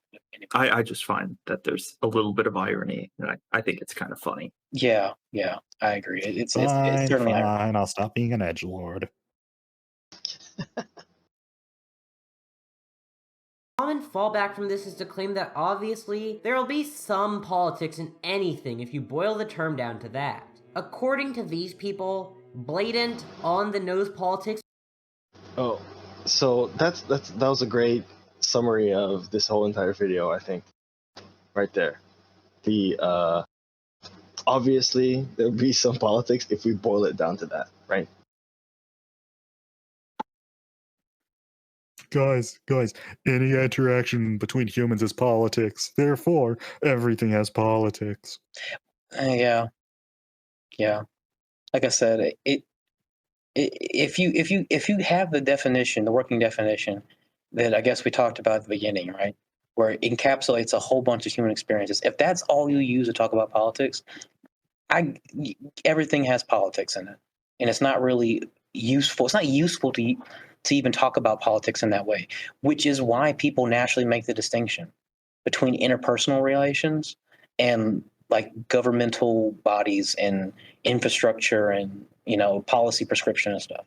People naturally make that distinction because it's a useful distinction, and like to not note that or try to make that distinction at all, to me it's just making a video where it's just like, haha, I made a smart linguistic point. That's like, I guess, man, it really feels like you just didn't say anything. Good on you. I wonder if this person believes that the personal is the political. Yeah. What'd you say? I think so. What'd you say? I wonder if this person believes that the personal is the political. Oh, I hope not. I hope not. I did talk to someone about this video, and I did get that kind of take. Like they gave me the example of a kid being bullied in school because they're gay, right? So like homophobia. And they were of the opinion that that is political. And I disagreed, kind of, right? Because like, so like gay rights is definitely political, and things like pride, just general advocating for like LGBTQ rights. Yes, I'd be like, yeah, that's definitely political. But even if I like agreed that a person being bullied for being gay is political, like what is the use of in even labeling it that? It just seems weird to me. Yeah.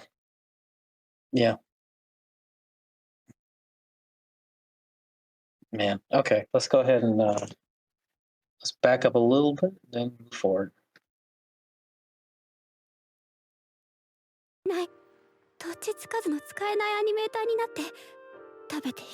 A common fallback from this is to claim that obviously there will be some politics in anything if you boil the term down to that. According to these people, blatant, on-the-nose politics are what turn people off. To which I say, stop lying. Man. Wow. I know what you're thinking. You don't know what you're thinking. I know what I'm thinking. I know what you're thinking. Oh man, I can't believe this. Well, okay, so the even better part is that they're gonna list a whole bunch of anime, and I don't think like 90% of that list doesn't even support what they're claiming. 100%, I'd argue, if you remember that Ava isn't about politics. But let's hear that list. Yeah, let's go on. Sit down. Very direct messages are hardly looked upon poorly by the community at large. Gundam, Utena, Evangelion, Death Note, FMA, Psychopaths, literally any Ghibli movie ever made. Are you gonna look at me and tell me that So who wants to talk about how Psychopaths in and of itself is not political? It's a direct character study. And Right, character studies right. are not political. I listed everything down and I wrote on the side, because I wanted to check if, these were political or not. And if you give me a couple seconds, I'll read through it. And so basically, Gundam, I would say in media politics, right? It focuses way more on ethics than anything else. Gundam is supposed to be anti-war. They just, failed at that. I mean, when you go to watch a Gundam show or Gundam IP, like 9 out of 10 times, it's gonna have a political backdrop, right? That's kind of the IP itself. I mean, there's some child ones. There's fucking like G Gundam, which is great, but for the most part, it's a political show. I mean, the backdrop of it is political, but it's mainly about like ethics, like doing what is right, like who are you, and all these interpersonal relationships. It's like a soap opera, No, that seems fair to me. Like it doesn't really prescribe much. That's just the framework. And Utena, I would say, is very similar, very much in line with kind of Gundam. It's a political backdrop, and it really is more about the interpersonal relationships between the characters, right? Then Ava, I would say no. Death Note, I would say no. It's more about ethics. FMA has a political backdrop, but also more about ethics, especially when it comes to human experimentation, right? Psychopaths, once again, it's in media politics when it comes to like, how the bureau is run. It's way more about ethics and I guess almost like epistemology too, like what is true, like how do we find truth? And the only one I would say maybe on is Studio Ghibli stuff, because they're kind of heavy-handed in some of their political messaging. That's about it. Hi, Marv.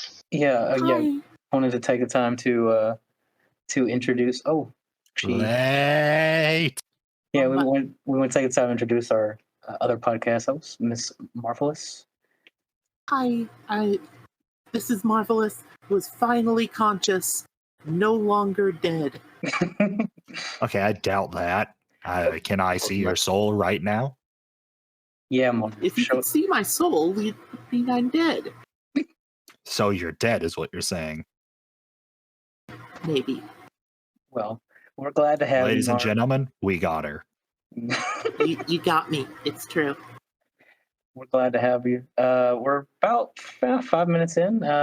Okay, so this is a point where I haven't seen anything from this bit. I only watched like 4 minutes in, and yeah, they're talking about stuff I didn't see them talking about. But I should also clarify that. Let's see. I should probably throw out my personal take on politics in anime, quote unquote. So the common thing is like, which I think one of our other hosts was talking about earlier when I got in, internal politics versus external politics. I think that's a valid comment, but that's not what I'm gonna complain about. So, I'm gonna complain about when something is, I only consider it political, quote unquote, if it's propaganda, which is also can be a little bit edgy to define, So, the stick I'm using is if the art was obviously made to send someone a message, then it's propaganda. But if a message was found while making the art, then it's not. And of course, this is like we can argue about some of this stuff, but usually it's pretty obvious, I find. We've had a conversation because what's mentioned is works like Orwell. We think that it's possible, obviously, for there to be some kind of complex intermingling and between the art and the political, to where something can be what might be genuinely known as political art, even if it does have some degree of propaganda in it, like perhaps maybe like Soviet Russia art. And most propaganda will have some art in it. I've had quite a few spicy takes about saying propaganda hashtag not art, but it's really about once the message is stripped away, what's left. Right. If the message is stripped away and there's nothing left, then you've got a pretty shitty piece of art, regardless of how you personally may feel about the message. Right. And I think that seems perfectly fair. That seems to map on to some of the things we've already explored and talked about tonight. I think mostly everyone here would probably agree. There's political art that can exist, and when someone's political messaging gets is too ham-fisted, and the artistic quality or the I would say the human quality, how it actually applies to people and in reality, in a way, people, then obviously that's when you know you're dealing with something that's overtly political. It is political, it's there in the standard sense. Yeah. So, to touch on some of the things things you guys just talked about, most Studio Ghibli movies, I agree, they have some level of propaganda. Well, I'm gonna say that Princess Mononoke and Nazca Valley of the Wind. I'm gonna take the hot take and say that they have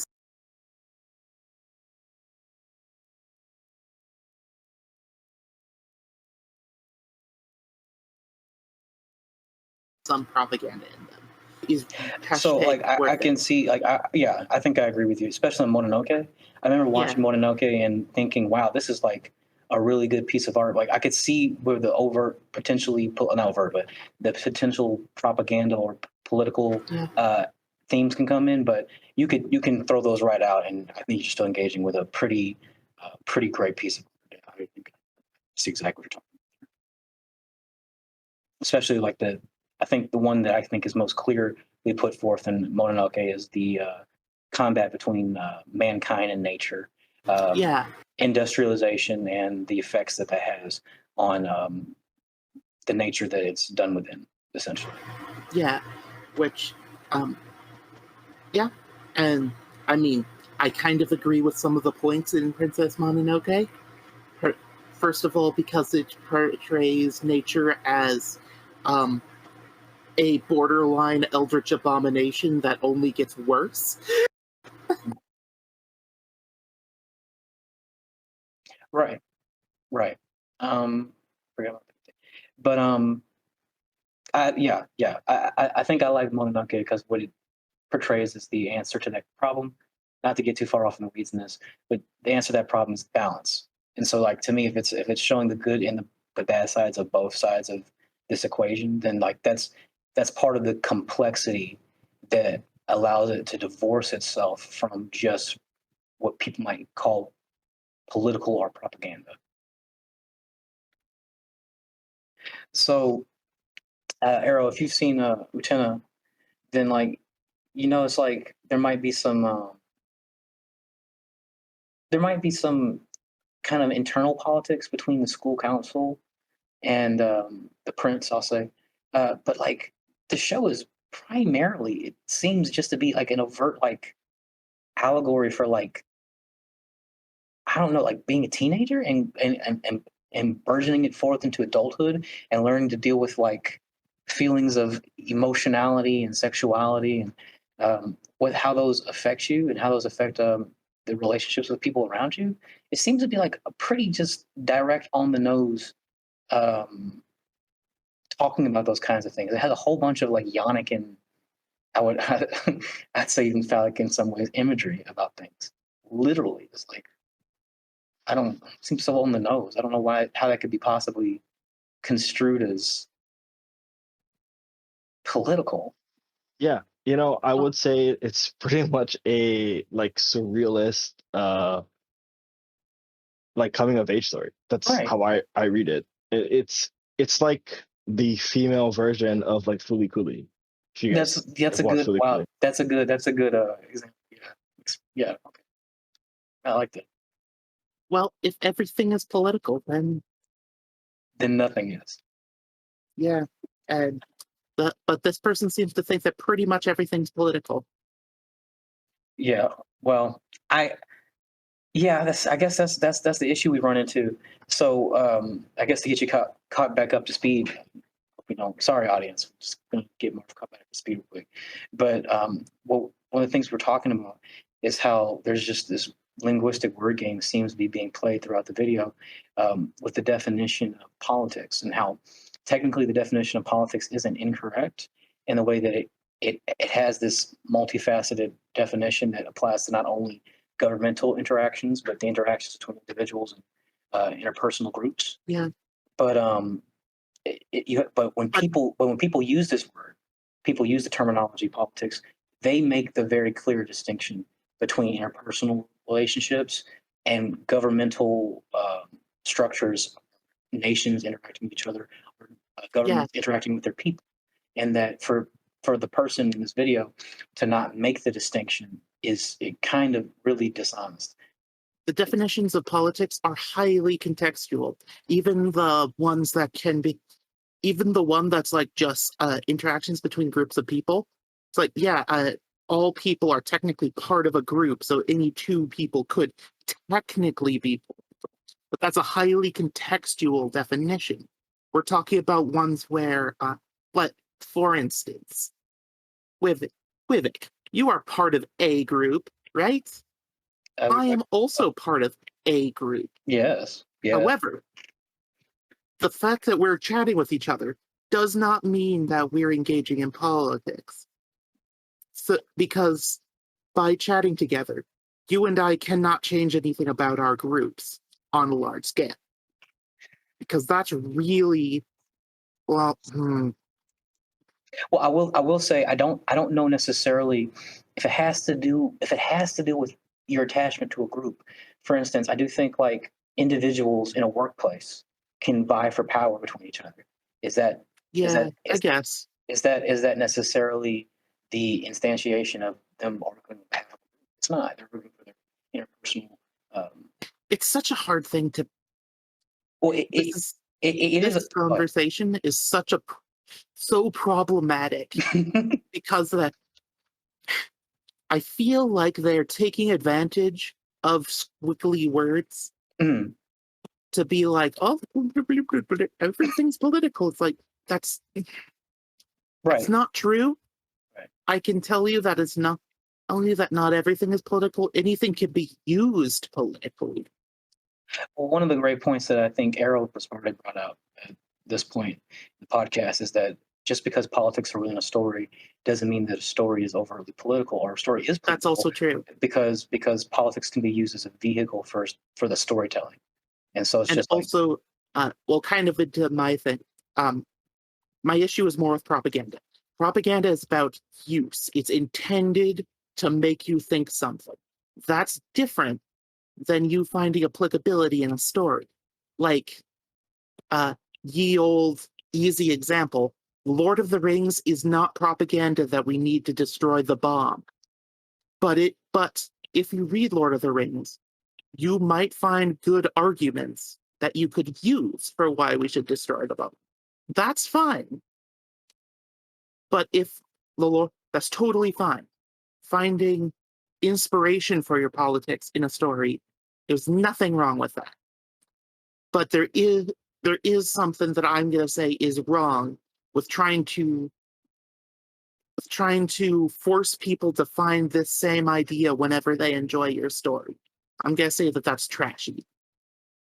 No, I think that's fair. And I think when most people, I think we could probably move forward after this. I think that most people when they're saying that they don't want their politics to be so they don't want their politics, they don't want their media to be political. That's the kind of stuff they're talking about. They don't want to be told how to think. They don't want to be talked down to. They don't want to be told that they should have a perspective or a particular way of seeing the world. Yeah, they don't want to. They don't want that. Go ahead. They don't want to be forced to take a political side in order to enjoy media. They want to be at best given the option to take a side. Yeah, seems good. Okay. Well, I think we're all on the same page. Does anybody else have anything that they want to try to get over tomorrow before we soldier on? The only thing I can say is this video does come off like this person wants to bring hyper realism to anime, as in the Soviet propaganda style. Yeah. Okay. All right then. I think we're good to move ahead. Let's go ahead. What turned people off? To which I say, stop lying. Yeah, that was great. Just accuse everyone who says that they don't want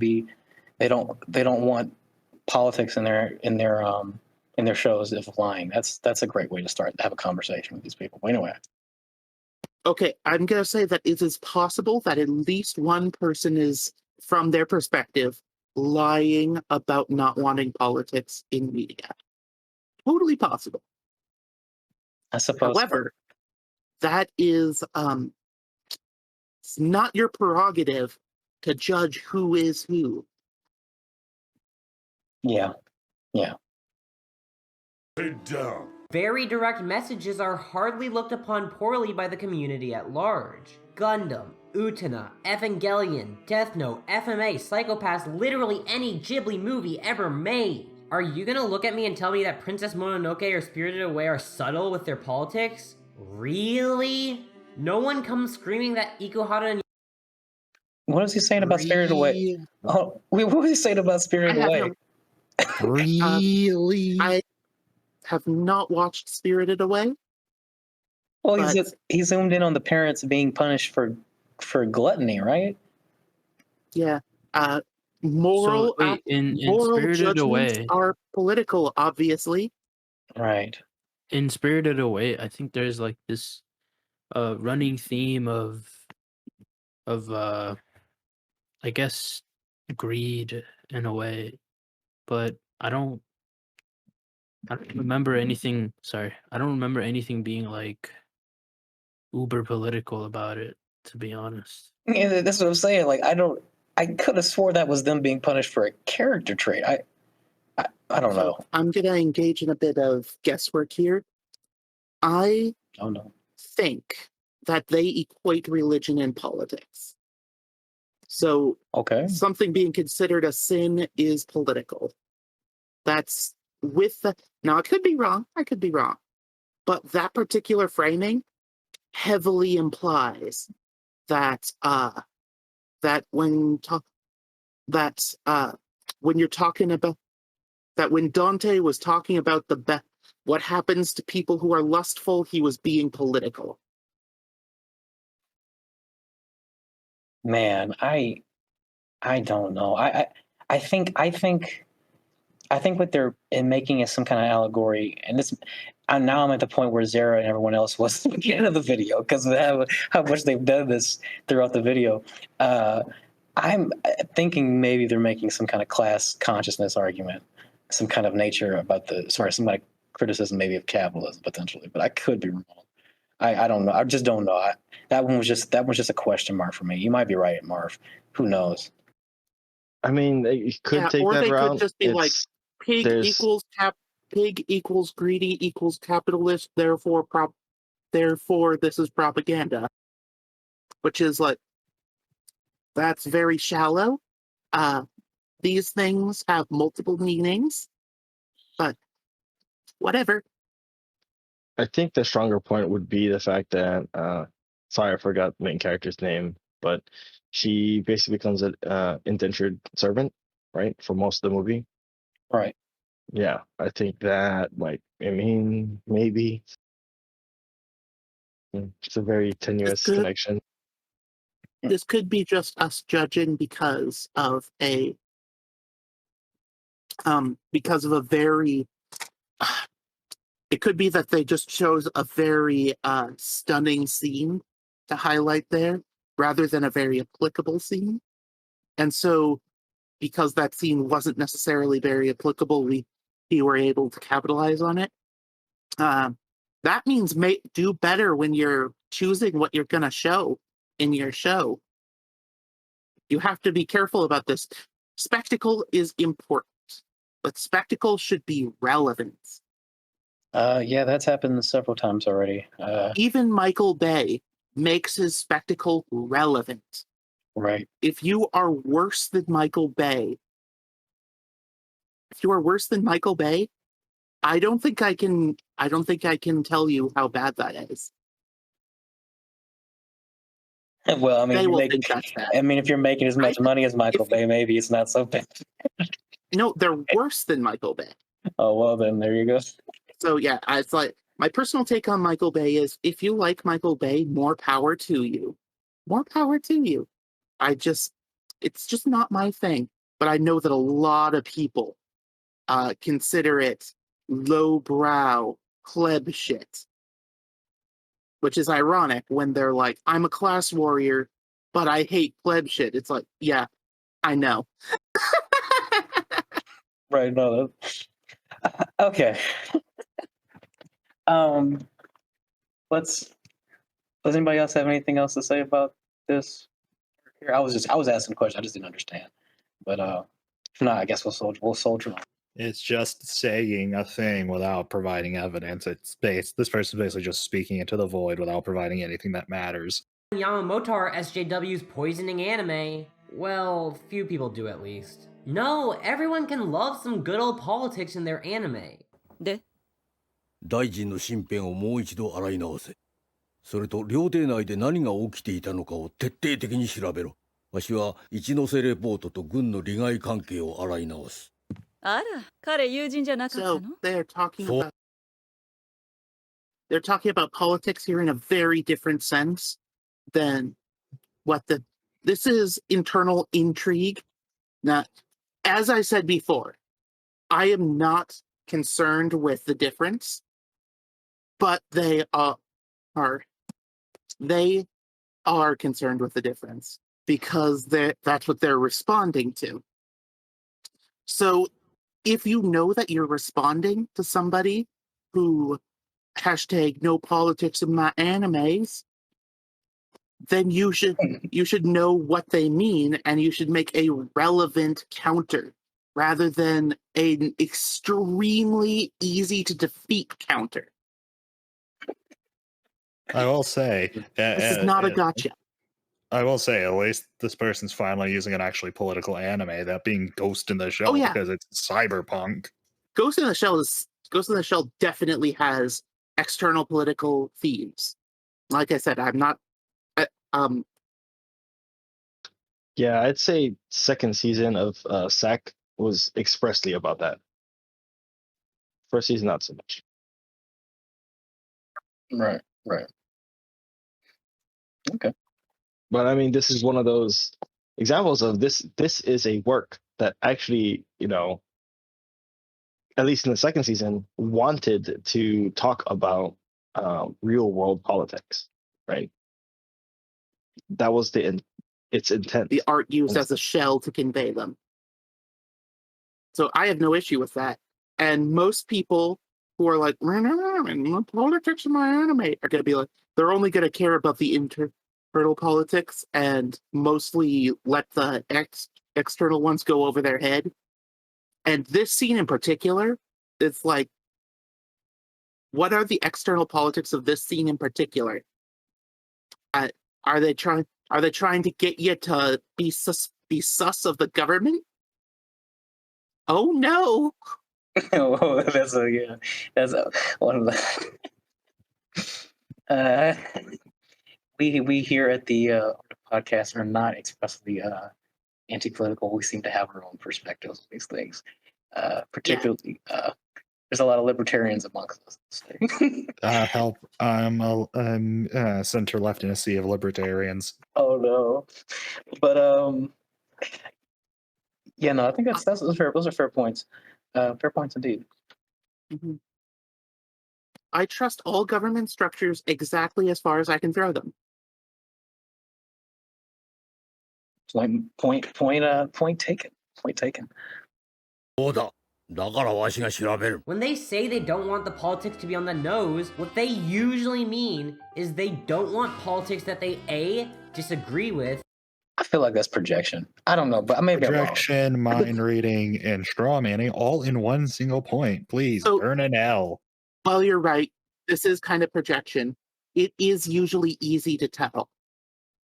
Most of the time when somebody's just complaining about politics they disagree with, it's because there's no context here. They're just making a broad generalization. It's not really fair in this case, but it's usually pretty easy to tell in a specific situation, in my opinion and in my experience. I'll be honest, I do think that there is a grain of truth in that statement. Well, I don't look. So let's be. I want to be clear when I say I think it's projection. I think that it's the most reductionist part of this kind of issue people have with politics in their animes or in their media in general. And that's my I guess that's a general point. It's like if you're going to tackle this stuff, why even mention at all the worst argument possible? Like I want to try to engage with you. Like it's like imagine if here on this podcast are going to deal with your argument, Miss Zaria, or Mr. and Mrs. Zaria. I don't know what you refer yourself as, but if we refer to your video in the way that you're referring to these arguments, it's not going to help anything. It's not going to gender interest, and it's certainly not going to get you to listen to anything we have to say. But I guess maybe that's the point. Maybe you're not actually trying to reach people. Maybe you're trying to speak to an audience that already agrees with you, what's the point of doing that anyway? Well, a lot of people do that though. They just speak to they know their audience and they speak to them. I guess Absolutely. so. I guess so. She's hitting a niche. That's fine. That's fine. Yeah. So my take on this particular point is this can be true. Absolutely. As far as it is applicable, though, it is often used as an accusation when it shouldn't be, because it's very easy most of the time to tell when somebody just doesn't like the politics and would be happy with a political statement so long as they'd be happy with propaganda so long as it's their party line. It's usually super easy to tell those people apart. Yeah, I think that's fair. I think that people who are like this are obvious. They reveal themselves. Partisans on either end of the spectrum reveal themselves fairly easily. Yeah, but I also think that to characterize it as most people or all people obviously fall into like this category, and using it as a broad generalization is problematic. Yeah, I think that's kind of bad faith. Yes, it is it's a very reductive statement, yes. Okay. Well, let's go ahead and move forward. And B, notice. Of course, there are plenty of cases where a show's politics are clumsily handled, but these instances are less likely to stand out if you agree with what's being said. A right-winger is less likely to notice politics that subtly promote their ideology, and the exact same is true for a left-winger, because ideology defines how you look at the world. Well, at least I'm glad they mentioned that. Yeah, and so, media that promotes said ideas without doing it in transgenderism being... So I would say that this might be my bias, I admit, that the latter is far more true of LWs than of RWs. There are way more lefties who don't notice the political elements of things that they agree with than the inverse. Though there are plenty of right wingers who simply talk about it extremely clumsily. I think That's just my experience, though. I think that's just indicative of lay people in general. Yeah, people who aren't super into the polls. The not terminally online. Oh, the poor fools. Ideology. And the exact same is true for a left-winger, because ideology defines how you look at the world, and so, media that promotes said ideas without doing so actively will simply seem to portray the world as it is to those who agree with it. 私は貴族が嫌いだ。私は騎士が嫌いだ。私は王国が嫌いだ。 Based. 何もかも全部嫌いだ。だから全部ぶっ壊してやろうと思ってる。This girl. どうだ? So anime is politics. Great. What does that actually tell us? Well, it gives us a lot to go off of. If anime can be and are political, then that opens a multitude of... It like are political like the forum on Reddit? As in, they are political. Oh, okay. I think that we should let them finish this point, because I think I know where they're going with it, and I want to comment on it. I thought I heard maybe my brain just did a dyslexicism. I don't know. I sometimes I do think that about myself, but I thought I heard if anime can be on our Oh no, it can be. I would put it I'm as pretty can sure- be and is, not can be and are, because it is a medium, not all the things in the medium. That's fine. I thought maybe I just misheard him. I'm happy to be wrong. I just sorry. I read it as like Reddit, like our politics. Okay, my brain did autism. I apologize, everyone. Sorry, Zaria. Sorry, everyone. I apologize for that. No. I think you're correct. Because the way that it was phrased is, if anime can be like /r, politics or whatever. I think that's what the joke was being made, but okay, all right. What does that actually tell us? Well, it gives us a lot to go off of. If anime can be and are political, then that opens a multitude of avenues to explore. We can look at how a particular work, in subtle or blatant ways, portrays the dynamics of class struggle, or women's... Right, and critical theory. Critical theory. Critical theory is cancer. It does not make it. It does not make it a more diverse place to talk about things. It makes it less diverse, because all of a sudden, it's not about the choices that the authors made. It's not about it's not about how all these different people came together and they all left their mark on this piece of work. It's about your pet theory. So the idea that this is the podcast bias coming in again, but the idea that critical theory means you can look at it in a more diverse way, simply a lie. Now, I'm not saying this person's lying.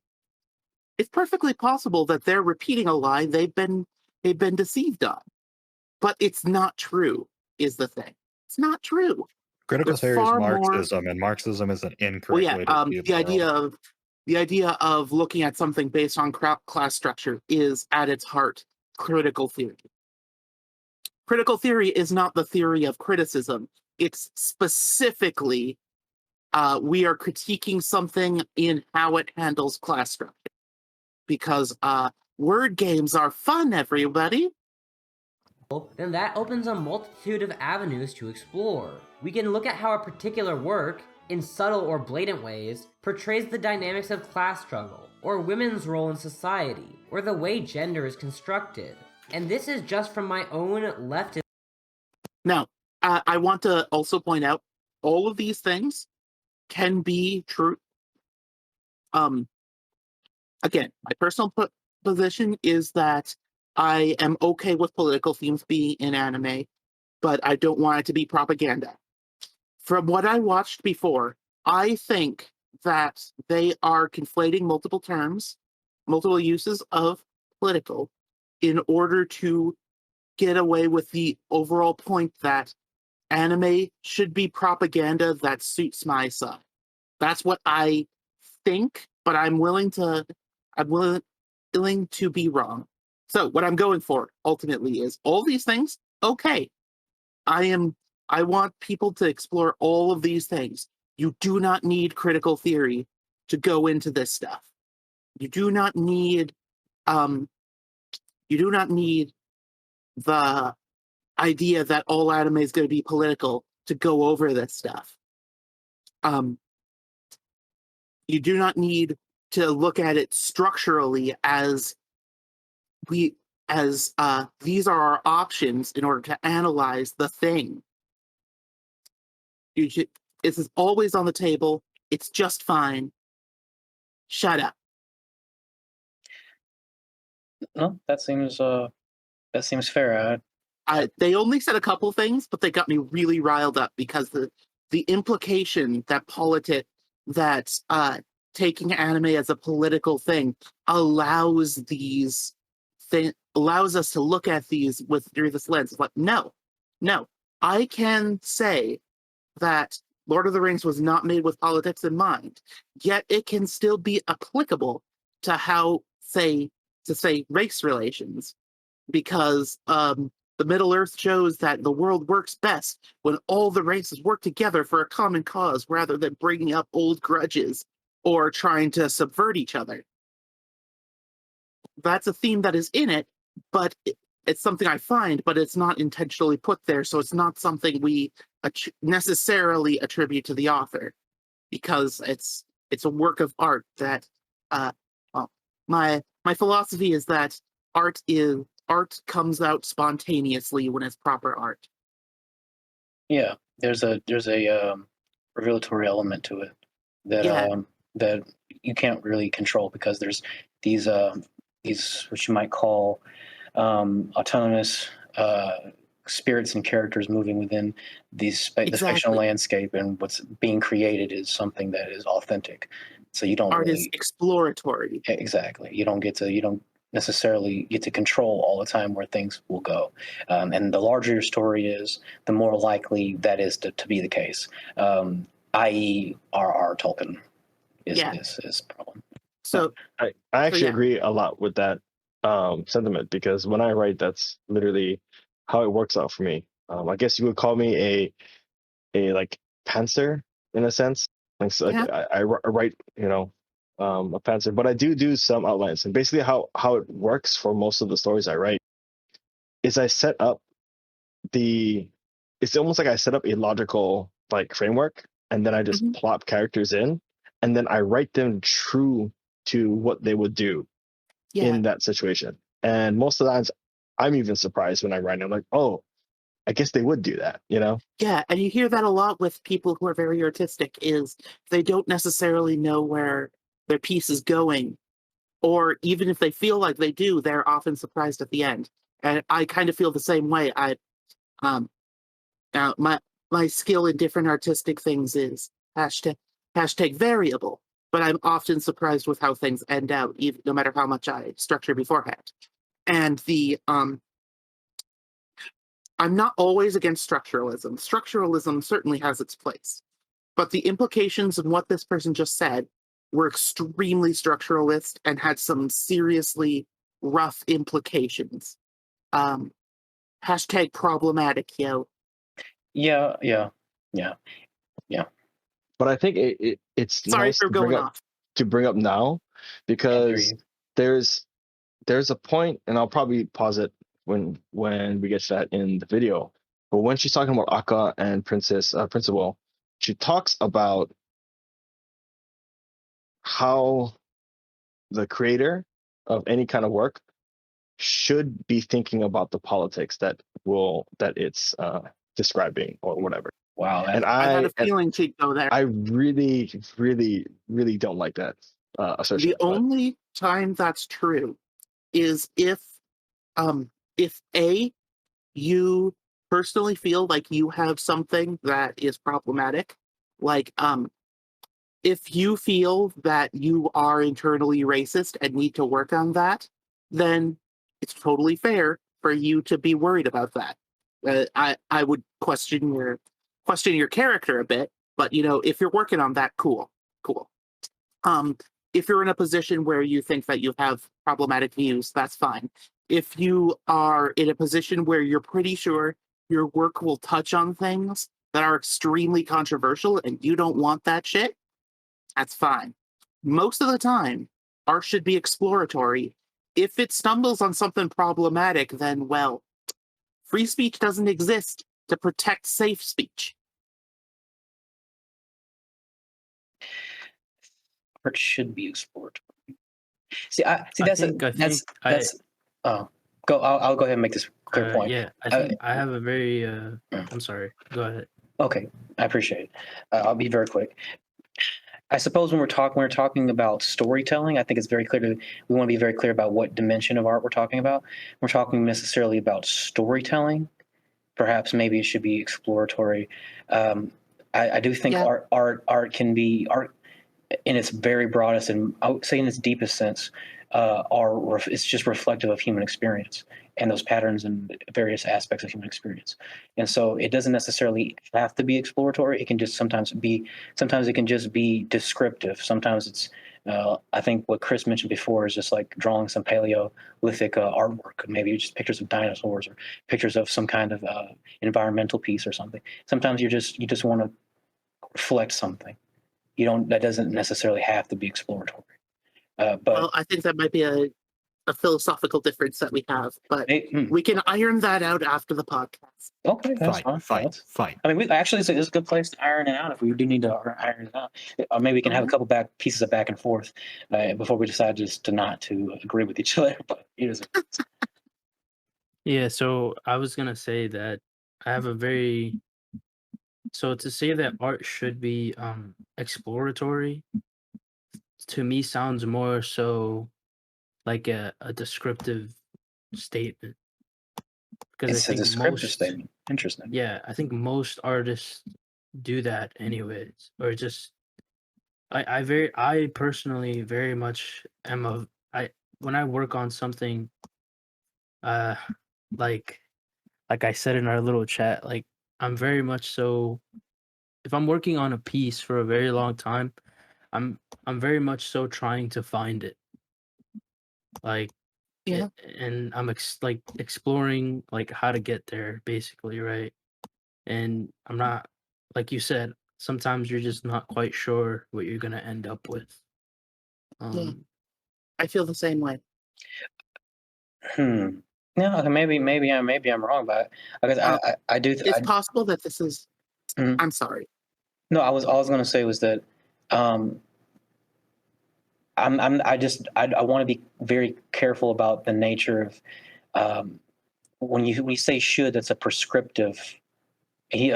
Chris thinks descriptive, and I think I'm inclined to agree that most artists do this anyway. I think I agree that that's the process they're engaging with. Though necessarily, I don't think that if someone per se wasn't to engage with it in that exact way, and perhaps maybe they just want to create something that's not necessarily exploratory, but this, like I just said, is just perhaps maybe a pattern or a description of some aspect of human existence. Then perhaps maybe there's an aspect of exploratory engagement that can't be removed from that process that I'm not considering. But I do think in general that I guess maybe what you see as the outcome of that isn't what one would call exploratory. It may just be descriptive. I think that any honest attempt to describe something external to yourself, or even oftentimes something internal as well, is going to have an element of exploration to it, because if it's already mapped, you don't need to map it. Does that make sense? That's pretty good. Yeah, that's good. I agree. Now, of course, there's a spectrum to this. Somebody somebody who geez, I don't remember what I was going to say. Sorry. Oh yeah, it's a spectrum. Somebody who literally doesn't know what they're about to paint and just lets their brush flow is not the same as somebody who's like, I'm going to paint a giraffe, and in the end they're like, oh, I guess I wasn't planning on that spot being in that one place. You know, that it's a spectrum to an extent, but it's still an element of exploration, and that can bump up with the structuralist statements. Okay. Overly structuralist, I mean. Well, no, I don't. Go ahead. Yeah, and now structuralism can be useful in criticism, but to bring it back to the point of the video, saying that embracing political aspects of anime, which the implication of how politics are conflated here being that all anime should be more political. And that's what they kind of mean by that. That does not offer new ways to talk about the anime. It merely highlights ways that were already valid. Yeah, so that benefit that they're giving is not necessarily valid, given the context of this discussion. Though, if they were thinking, for instance, the people who are like, I don't want there to be talk about this one particular aspect of the show because I just want to grill. It's like, oh, then why are you on a video that's clearly discussing this show if you just want to grill? So it's like there is definitely people in the wrong on this as well. You should be able to talk about anything however you want, no matter how wrong you are. But you also shouldn't get mad at the people who want to grill. We should all be able to coexist and only intolerate people who are intolerant of others. Seems fair to me. His perspective. While I obviously disagree with other political approaches, they do exist and provide for interesting, though personally very off-putting, points of view from which to look at art. All works are analyzed through political lenses because of all works. Let him finish. What'd you say, Chris? Did you see what I was talking about with Attack on Titan? Yeah, I was about to pause it to say exactly what you were talking about, but I figured that I'd let them create a couple more examples. But yeah, they're they're doing it right now. I can tell. putting points of view from which to look at art. All works are analyzed through political lenses because eventually in the lifespan of the medium, its critics will realize that commenting on society is simply what art does. Right. And so that's not necessarily. Yeah, that's just not true. Art, like I said before, Oki said before, art is just potentially reflective of human experience. And like Chris brought up before with the example about dinosaurs or potentially just painting a piece of landscape scenery. That's not at all talking about human beings, interactions, politics in the slightest. That's just descriptive of a facet of human existence. It's yeah, and anybody who is going to argue about that, I know what you're going to say. You're going to say a landscape might imply certain value in resources. No. I'm sorry, that's a reach. No. You're reaching far harder than Chris is here. Chris is reaching? What? Chris? No, everybody's reaching to an extent, you know? Oh, okay. I mean, well, I suppose so. You reach out and grab your point. But sometimes you move your little T-Rex arm and it's more than enough than you need to get it. And sometimes you gotta go all Mr. Fantastic. Yeah, I can agree. This is probably a Mr. Stretch Armstrong kind of argument. I don't disagree with you. Does anybody else have anything else to add? No. Okay. Let's see. What was I gonna say? I always have something to say. I don't remember. I think you're valid. Oh, well, thank you. Oh, thank you. Marv thinks my identity is a Nazi. Thank you, Marv. Zara's not valid though because they left. Oh yeah. Zara, sorry everyone, we didn't mention that when Zara left. Zara said they have some things to attend, or he has some things to attend to, so he had to leave. But well, I guess it's valid then. They'll be back, or he'll be back. I say they'll. He'll be back the next time. So. Some manner or another, and that this can be analyzed. So, I'd like to showcase a small demonstration of that right here. I remembered what I was going to say. When they say that all art is looked through a political lens, this is true. But this is due to the agency of the critics, not due to the art. So, wait, what? Okay, art doesn't come with a lens of criticism necessarily. They said that all art is looked through a political lens, right? Okay. My point is, this is true, but that's not because of the art itself. It's because of the viewer. So saying that art is inherently political because people who look at it might be political, that's problematic, my dude. I guess so. All art will eventually find somebody who looks at it and sees politics in it, but that's on them. The creator cannot preordain what they will see, no matter how propaganda-y they make it. Because there's always the option of looking at it and seeing cringe. So, two things to say about that. I don't know if I necessarily agree with the starting premise of what you said, in the way that everything necessarily is political, just because it's the viewer that's per se.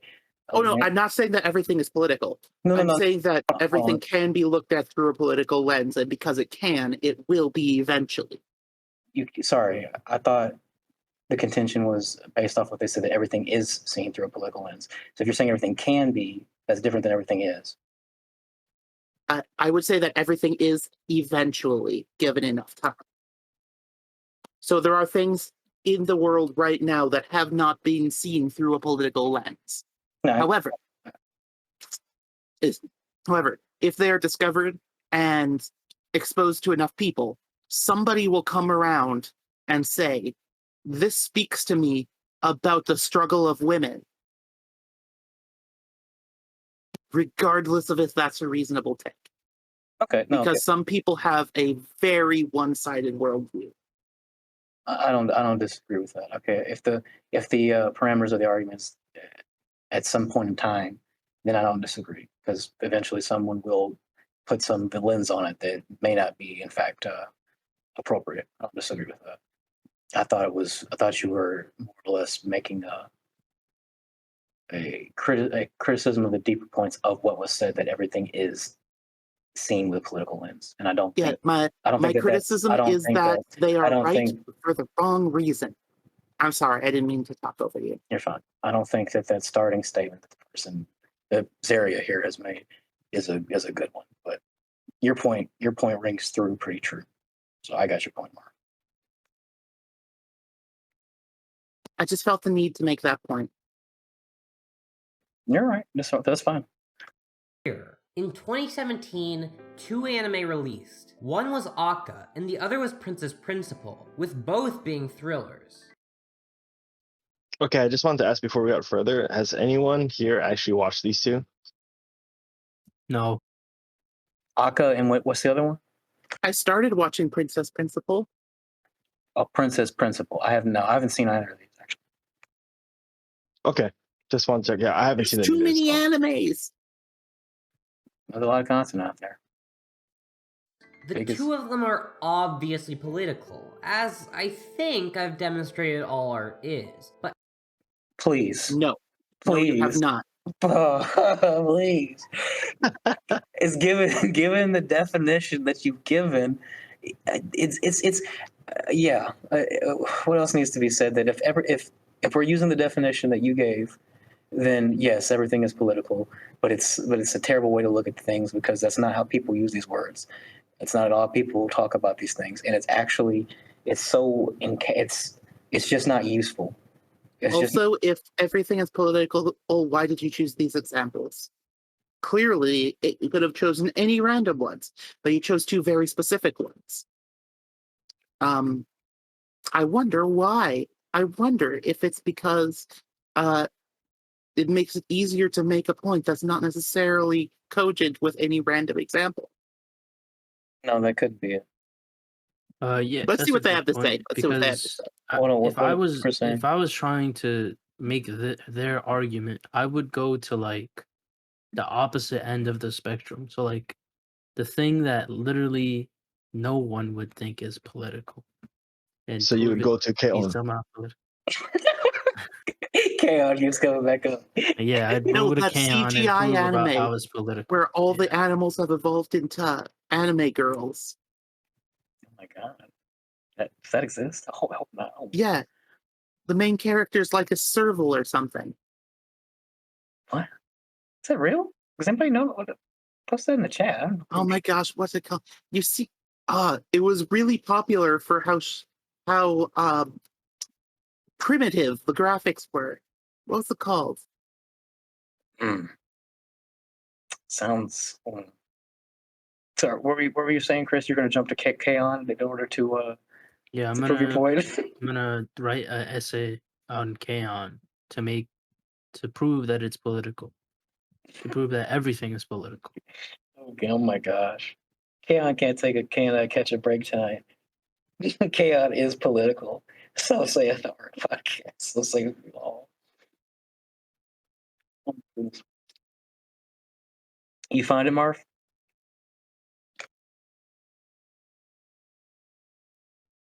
No, because I can't remember the name. Gosh. If I just describe it, everything comes up. It's okay. If you manage to think of the name or find it later, we can you can post it in the chat. We'll talk about it maybe. But we'll just go ahead and plow forward if anybody else doesn't have anything else to say.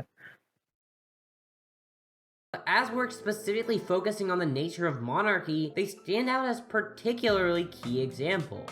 Except, Akka attempts to avoid politics. What do I mean by this? Well, despite being a literal political thriller, it presents little to no ideological positions on its face. So it's not propaganda. So literally, it's the example that we've all talked about before. Our Arrow's main point he brought out is that it's using politics as a vehicle to have character engagement. Yeah. Now, it's just insane. I want to finish hearing what they have to say because I'm not super familiar with this anime. And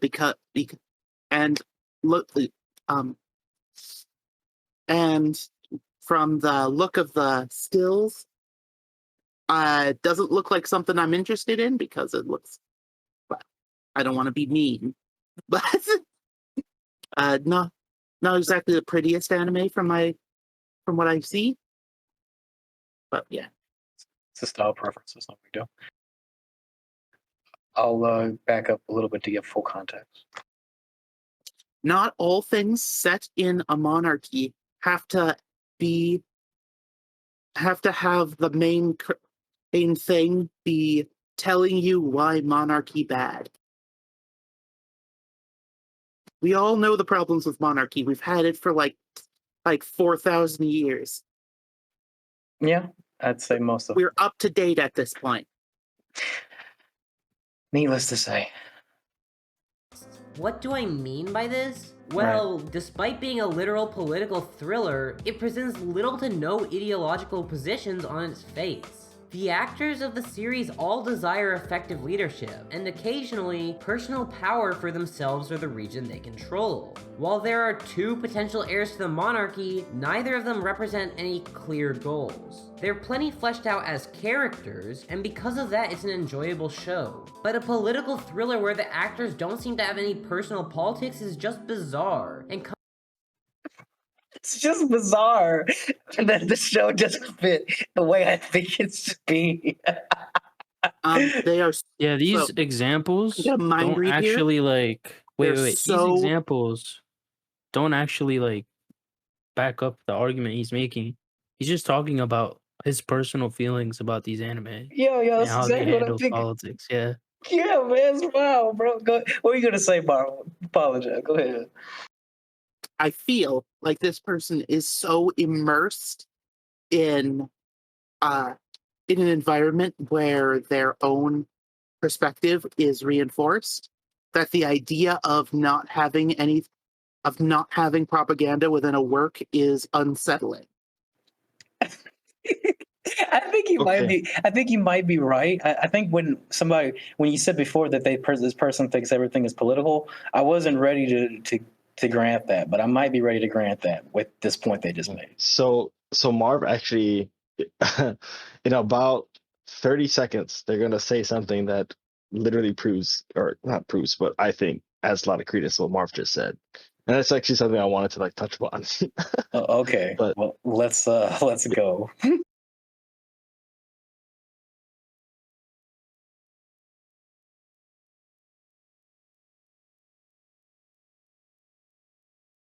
And is there something wrong with that? If it does, sorry, I'm saying that real quick. They're about to say what's wrong with that. Of course, no. I'm saying, is there something wrong with? Is there something wrong with it trying to not alienate people?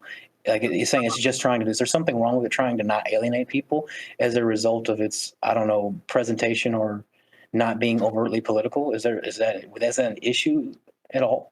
You can't be neutral on a moving train. You're either with us or against us. I guess so, right? Possible. For instance, the show is entirely focused around the idea of a hereditary monarch who has significant, actual power over the nation, clearly making decisions far beyond those made by the monarchs of modern liberal democracies that maintain their monarchies. The monarchs of modern liberal democracies that maintain their monarchy. He means like Well, Denmark, Britain, the UK, Japan. Okay, please, okay. Thank you for explaining that, because that is first I was about to say. Ooh, but what do you mean? Wait, hold on a second. But no, wait, that's not. That doesn't. Wait, Viv, let the sentence end. Okay, all right. I apologize. I'm sorry. Significant, actual power over the nation, clearly making decisions far beyond those made by the monarchs of modern liberal democracies that maintain their monarchies, such as Japan itself. The whole plot hinges on the question of who will succeed the king, and yet the question is never asked of whether there should even be a king in this modern, post-industrial, liberalized nation. Because that's not the nature of the story. Wait. I think this part's even better. Failing to present an actual political stance, this series supports outright monarchism in the 21st century. And there you go. Yeah, that's really bad. The fact that you cannot be neutral on a moving train. If you are not with us, you are against us. Wow. Yeah, this is a big issue, I think, with having this mentality, because now you've gone a couple steps ahead. You think a couple? Maybe. Just a couple, bro. And accuse this person, like whoever, this series and its author by proxy, that they are pro-monarchy, which is probably not true. Clearly, 1984 was pro-fascism. We're just going to use fascism because most people equate that with that level of authoritarian, because it doesn't show the Insul overthrown. That means it's pro-fascism. I guess. Yes, Obviously. George Orwell, the well-known socialist, is actually a secret Benito Mussolini simp. It's like, dude, sometimes you want your story to be in a specific circumstance. And the fact that it would be politically convenient to alienate that circumstance doesn't matter. You want the artwork to be within this context. And if you're exploring, you're probably going to stay more or less within the context of what you plan. Now, you might be like, with these characters I've made, it only makes sense that they would overthrow the monarchy. Okay, that's fine. But the fact that it's fine means also the inverse. Like, well, the fact that you got it's also just fine if these characters, together with their worldviews and how they work together and what they want, none of them would overthrow the monarchy because they see it as integral to their goals and achievements, or they think that it's, regardless of practical issues, they think that it's morally right, or there are all kinds of reasons why you wouldn't get rid of it that aren't, hey guys, monarchy good actually. Well, that's kind of, I know I was being a bit eager to jump the gun. That's kind of the idea that I was going to put forth about the nature of these monarchies, even in these liberal democracies. It's like when you look at how Britain runs its nation, like the Queen, if the Queen actually tried to use her power in a kind of declarative fashion, the nation would like riot, bro. She's like effective, like she has a lot of influence. Well, they're he figureheads, was saying though, right? specifically. Well, They do have influence, but they're I don't figureheads, think and they don't have any like what you might consider to be traditional political power. They are no longer the commander in chief. Yeah, they don't have legal like power. Yeah, and so I think that if the Emperor of Japan or the Queen of England wanted to start gaining more power back and did it cannily, they would have far more success than you think. Personally, I think, but I don't think that they're in positions where they want that. I would disagree wholeheartedly. I think the moment they tried to push back in any real sense or give real opposition against the actual government, I think they would be shipped off the island in an instant. Well, you talking about Japan? Like I said, I think they would have to do it cannily. They would have to be smart about it, which would almost certainly mean going against very unpopular decisions. I'll be honest with you, Mark. I'm going to push back on the idea of the royal family could do that, because we just had several issues with the royal family trying to pop its head up and say things like you have people like Meghan Markle, who but she's not.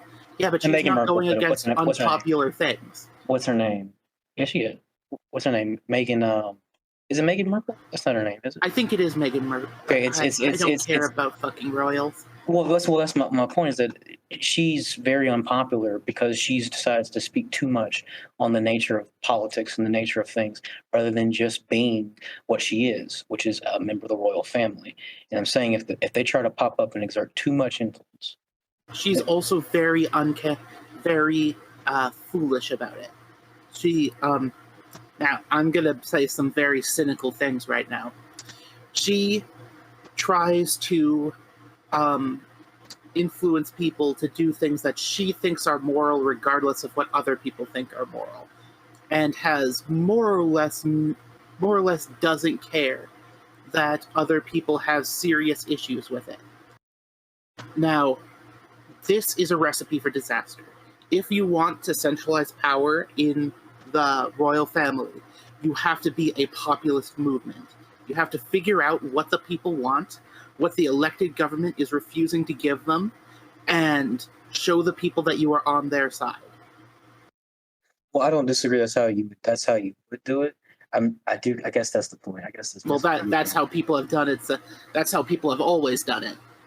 This is not like taking power away from the monarchy and centralizing it into a group of elites is not new. Just like monarchy isn't new. This is how the monarchy has always reclaimed power from senates or parliaments. Parliament's not new either. Parliament's very old. This is just how it was done. I suppose talking very particularly about. So wait, hold on. I'm gonna make sure I understand what you're saying. You're talking about the monarchy claiming power back through various. But we're off topic, aren't we? We're very off topic. I'm sorry. I don't mean to be like, oh, you're arguing with me. I'm going to go back to. I feel like we've gone astray. It's fine. It's fine.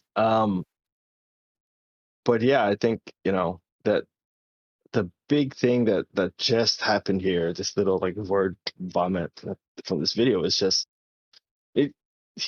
They're critiquing a show that like one doesn't exist, right, and two has this weird expectation to conform to what they want, right, as opposed to just being an audience member to this work. Also, there are monarchies like that in the modern world. Hashtag Saudi Arabia. Though I doubt that this is like this one's.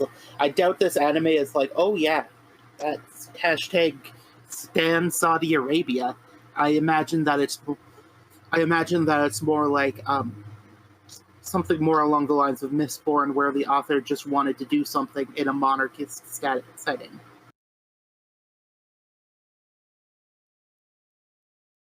Right. Anyone else? Nope. Which, look, I'd be greatly put off by such a show, but at least I'd be able to respect it on some level for making it clear. I hate now and then here and there for airing so close to pro-life messages, but at least it's forthright with it.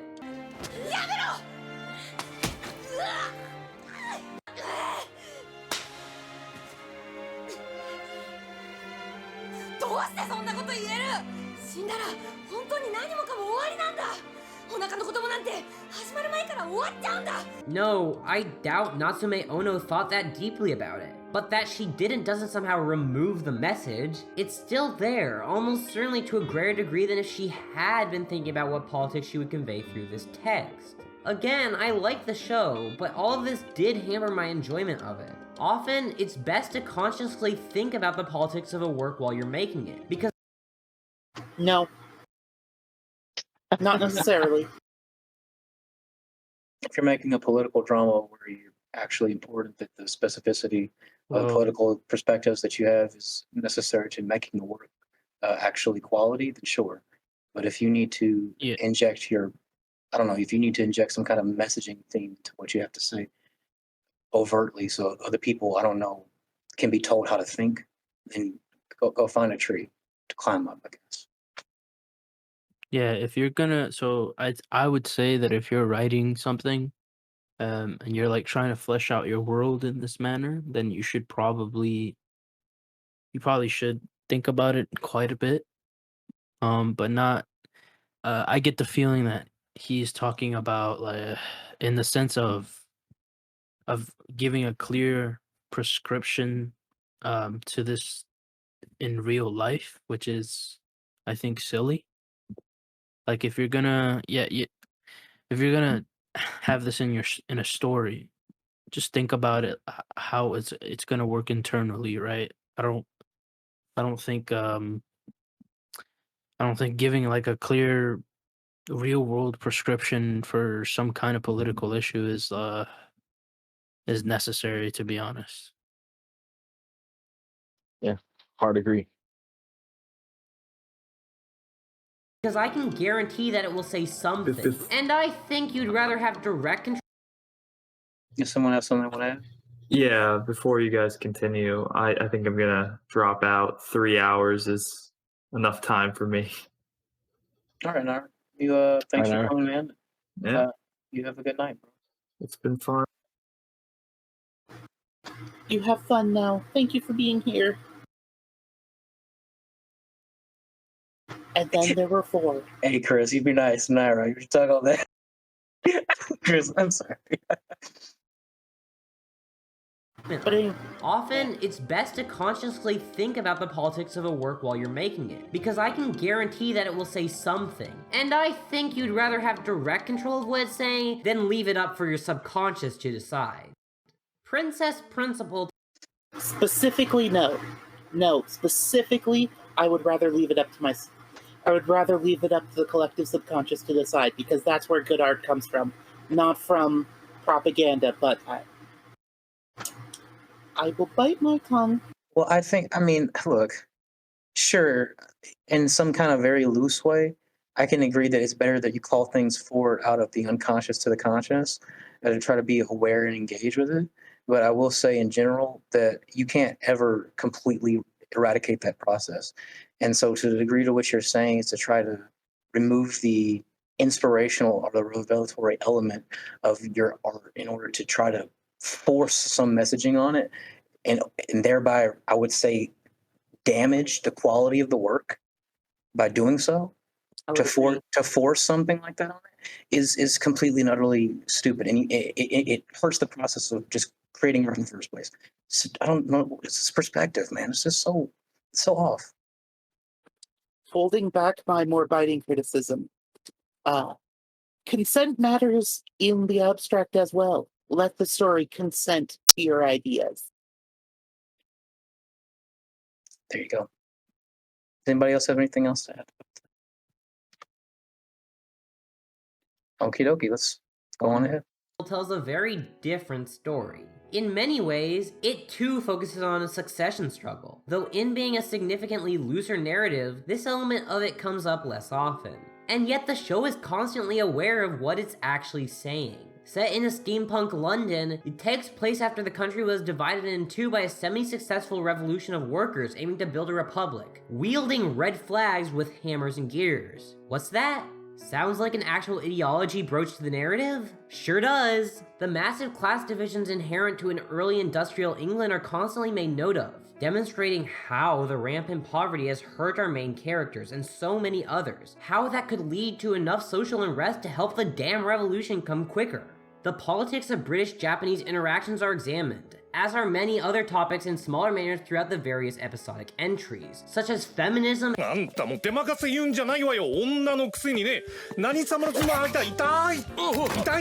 colonialism. 人員建設に関わる労働者には我らの同志が大勢おります。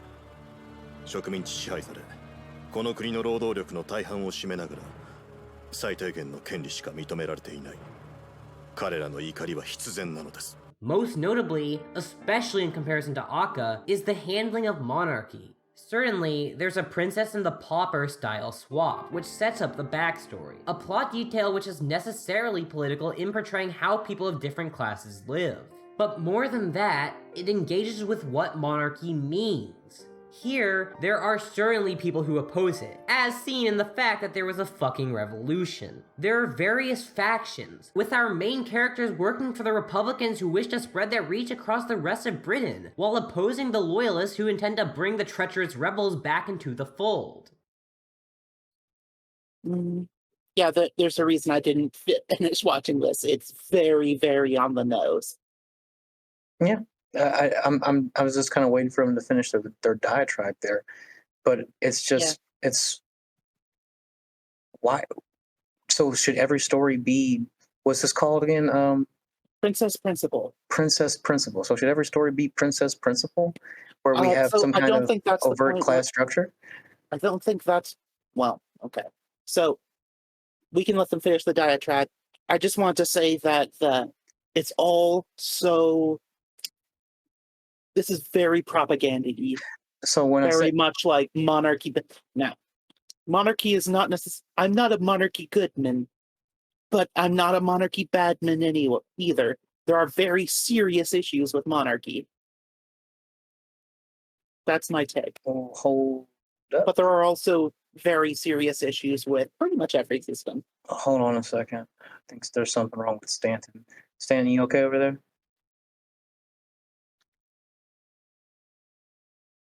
I think there might be something wrong with Stanton's streaming. The image is cut out there on Discord. Is that just me? Is everybody else? Can everybody else see the thing? Okay, my thing. I can't see the thing. Okay. Yeah, the studio, the booth is gone. Went down. We're in the dark now. We're backstage now, baby. Okay, as long as you're giving us the green flag, we're good to go.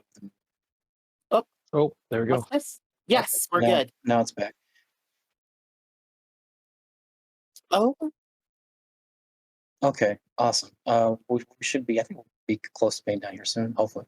But I was saying that point to make just to say it's like. So does every story, like when I say every story has to be Princess and the Pauper, I know it's not indirectly saying everything has to have the same overt necessarily themes and characters and interactions. What I'm saying is, like, does every story have to approach its narrative in the same way in order for it to be a good story? Is that the point we're going to deal with now? I think that that Zaria, that's their name, right? Zaria, yes. It's hard when there's something so similar to a cast member. But I think that their point is they would rather things be closer to this, with overt propaganda, trying to convince people to be on the quote-unquote right side of history, rather than, as they said, allow your subconscious to fill in the quote-unquote message. I mean, that just points back to that distinction they made before going into the two anime about the types of people, right, that complain about politics in media.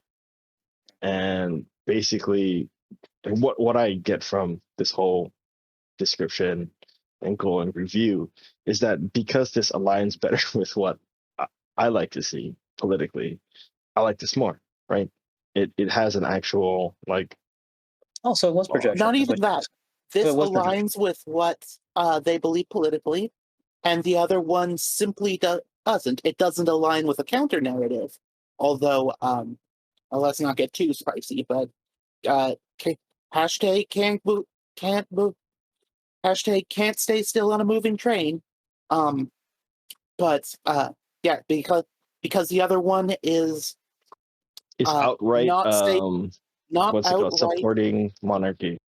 Well, it's outright supporting monarchy by the outrageous idea of not showing a monarchy overthrown, or even the characters trying to do so. Which, funny, isn't that what Full Metal Alchemist did? I kind of feel like that's what Full Metal Alchemist did. Nope, didn't hear any complaints about that. It's almost like they chose an unpopular anime on purpose. Yep. Our namesake princess, Charlotte, has goals of her own, a real ideology, knowing from her time on the streets that this Britain is deeply diseased, that the class disparity leads many to death and despair, that the wall which separates the two countries is deeply harmful to thousands, if not millions, of people. At one point, she declares that monarchy itself is bad. I wonder if the obvious Berlin Wall XP is portrayed accurately. I'm gonna bet that there are like I said, didn't finish watching this. I'm gonna bet that there are a lot of people in this anime on the loyalist side trying to get into the Republican side rather than vice versa. Ooh, that tastes a little a little spicy there. A real ideology, knowing from her time on the streets that this Britain is deeply diseased, that the class disparity leads many to death and despair, that the wall which separates the two countries is deeply harmful to thousands, if not millions, of people. At one point, she declares that monarchy itself is bad, that she'll likely be sent to the guillotine after accomplishing what she has set out to do. And so as long as the story tells you directly that monarchy is bad, we're good, boys. The runway is clear. Let's go. I mean, you saw the thing earlier. Never mind. But a lot of anime is extremely blatant about its point. Like after school special levels of, we're gonna stop now and tell the audience what we want them to hear, and that's what a lot of people who don't like anime, I'd say that's the second biggest issue people have with anime, after people who are like, I don't like the characterizing, I don't like the art style, which is wrong but fair. Yeah, like you talking about the explications that that typically happen in anime, where you have characters essentially directly tell. Yeah, okay, I'm talking about right. Okay, yeah. You're right. That directly happens quite a lot in a whole host of different shows. Yeah, while in Western media, that's seen as incredibly sloppy. But yeah, I think it is, but that's just me though. Yeah. And most notably, that it would be fine for that to happen. Perhaps even a good thing, because monarchy is bad. Princess Principal Thank you for telling us. engages with the implications. Thank you, Marxist, for telling us you don't like monarchy. Thank you for telling us something. What did Chris say? Just something people already know. Do I need you to tell me that tyrants are bad? Who needs to know that? I'm sorry. I guess I just. It is known that tyrants are bad. Maybe, Chris. Are you sure? Did you know that, Chris? Can you prove that you knew that? I can provide empirical evidence. Okay, well, as long as that's okay, as long as you can do that, provide your ID, Chris. Where's your you know that monarchy is bad ID? I need to see it. Sorry, I'm being hyperbolic. Let's keep going. And because of that, it's able to tell a more interesting story, to more fully explore the world it builds, and to deepen the characters as a result. This sounds like a lie to me. It sounds like a lie to me. It sounds like I agree with this. Therefore, also that they chose one that's way prettier than the other anime. But I don't feel like that's how you get a good story. You know, again, Full Metal Alchemist doesn't talk about the ideology of having a dictator rule your country. But they're not here saying that Full Metal Alchemist isn't a deep world. As I implied, they are picking their targets very carefully. Right. No, I mean that may be a fair thing to levy their way. Perhaps maybe that seems like a fair thing to levy their way.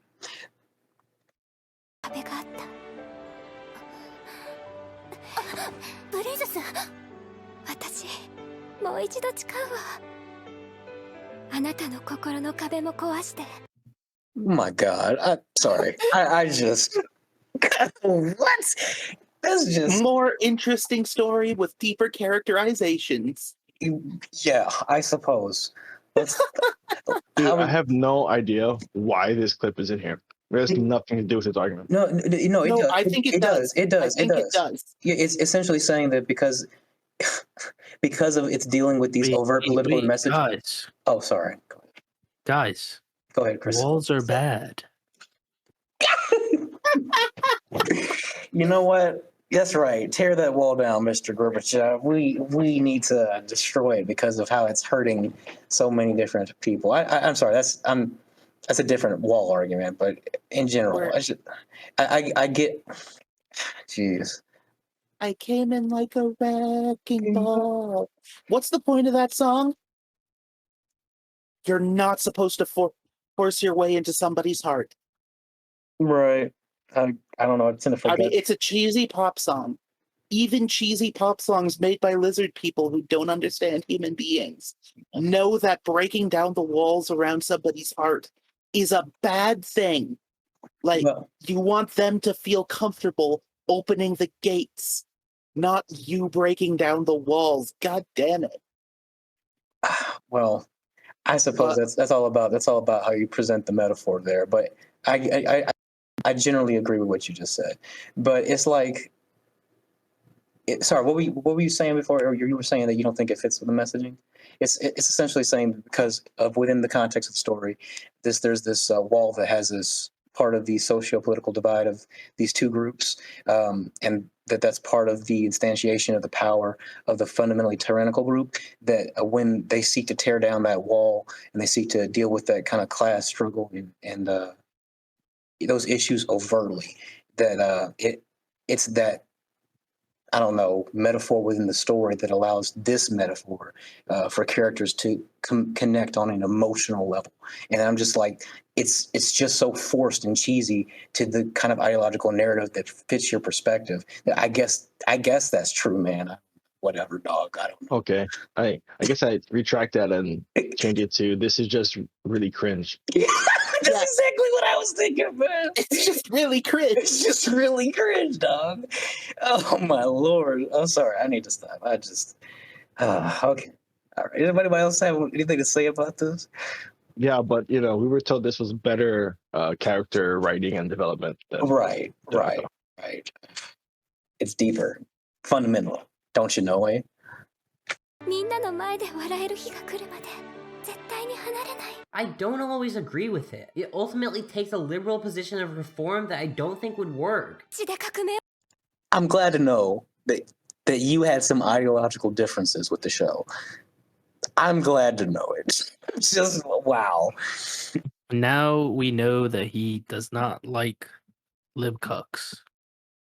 I suppose so. It's just amazing to me that it's like, well, I didn't agree with everything in the show. You all right there, Marv? I am alive. Okay. It's like I'm glad to know that he didn't agree with everything in the show. So therefore, I guess that means is he nuanced? He's got a nuanced perspective now. We can trust what he's got to put forward now because of that, right? Well, notice the labeling. You said liberal. My internet take. fluked. Okay, let's back up a little bit so Marv can catch what we just saw. ブリーズス私もう一度誓うわ。あなたの心の壁も壊してみんなの前で笑える日が来るまで絶対に離れない。 I don't always agree with it. It ultimately takes a liberal position of reform that I don't think would work. 血で革命を起こしたらまた誰かがあなたたちを正そうと革命が起きます。プリンセス、この国は腐っています。我々の手でこの国から身分の差をなくすのです。分かっています。だから私が女王となって国を変えると約束します。 But it puts forth its My gosh. Are you kidding me? Liberalism bad. Are you kidding me? Oh my goodness, this is great. This is wow. I'm sorry. I guess I'm losing my words. Just, I'm glad to know. You're right, Chris. Hashtag not a lip cuck. Glad to know.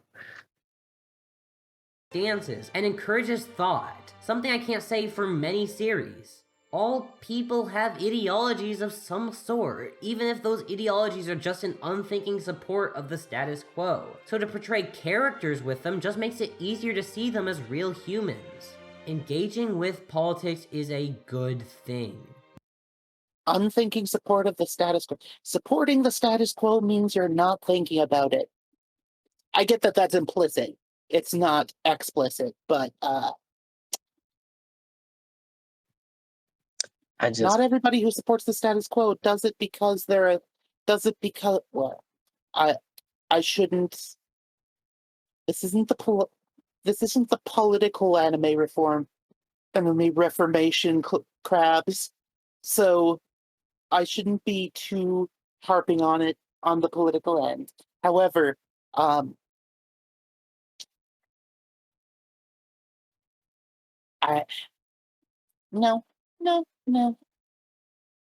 Oh, sorry. Did you cut out there? Did you say something? Oh, I was just saying that they're overly dismissive of support for the status quo. Right.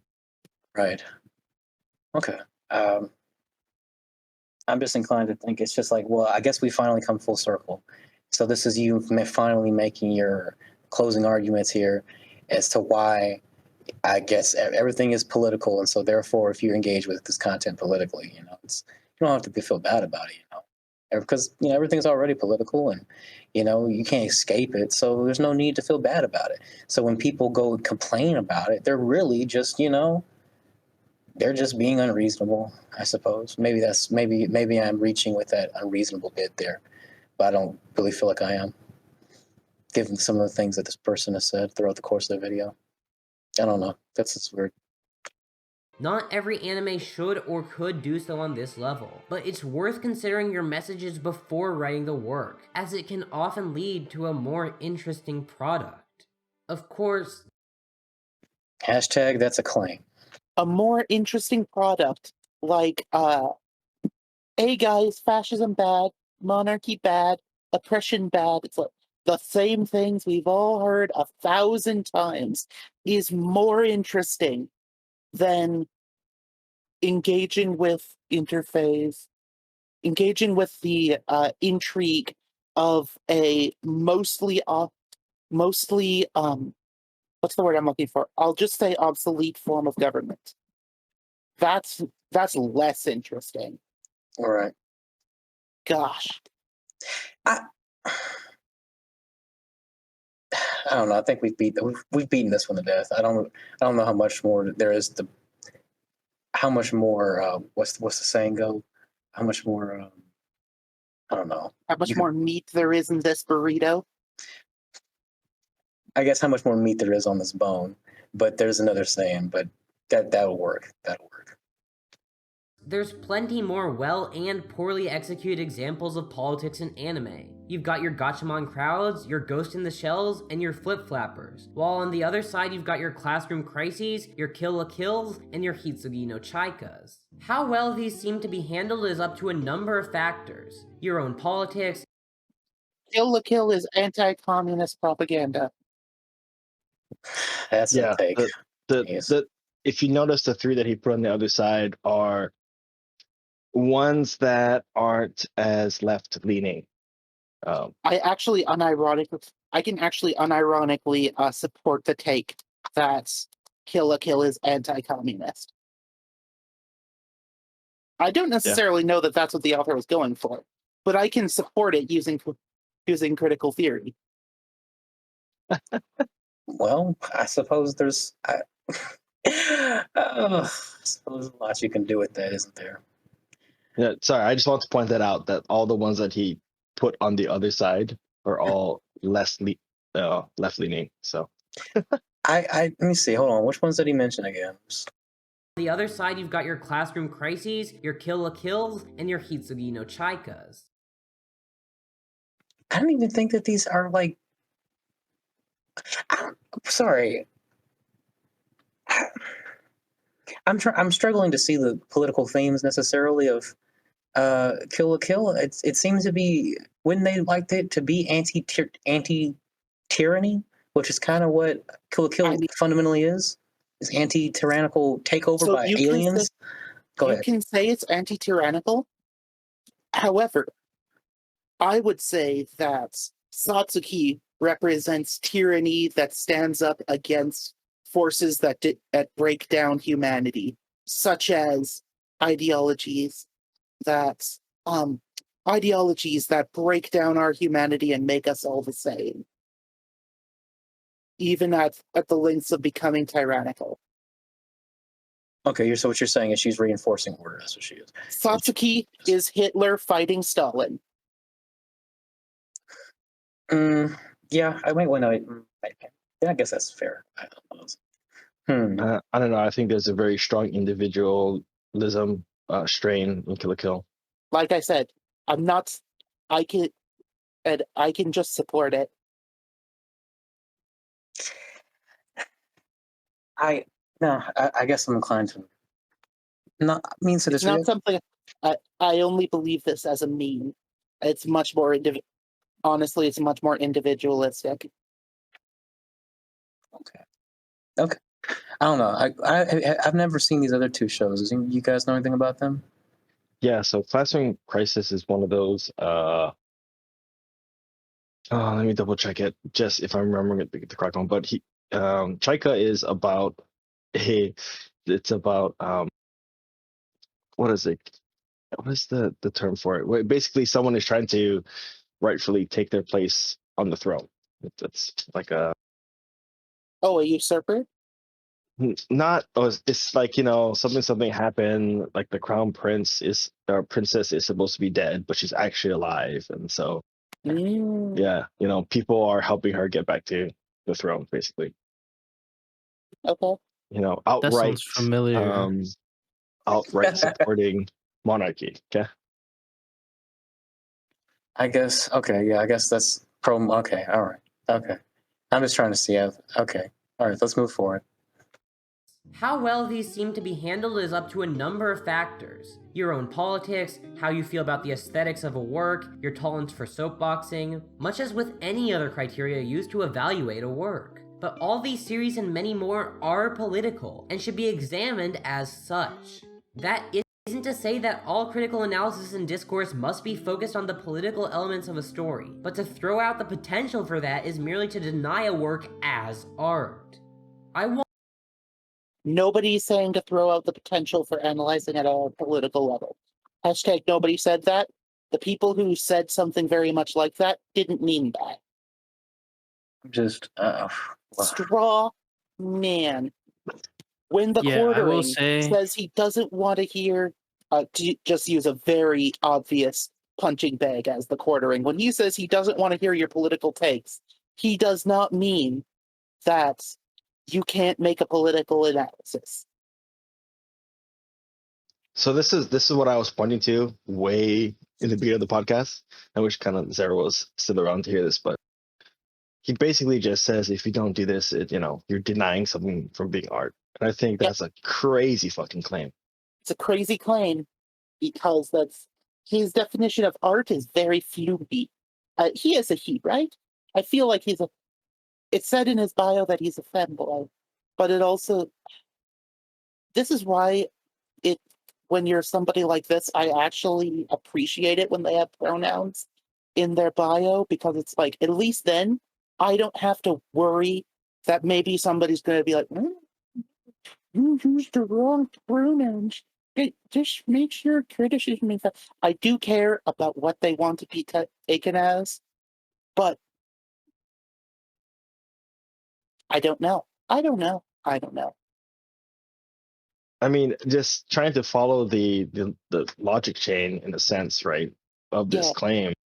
It's if something doesn't have politics, then it's not art, but by having politics, then it could be considered art. So that means that politics is somehow necessary to the formation of art, which I think is it. You got some bold claim, and that needs bold evidence.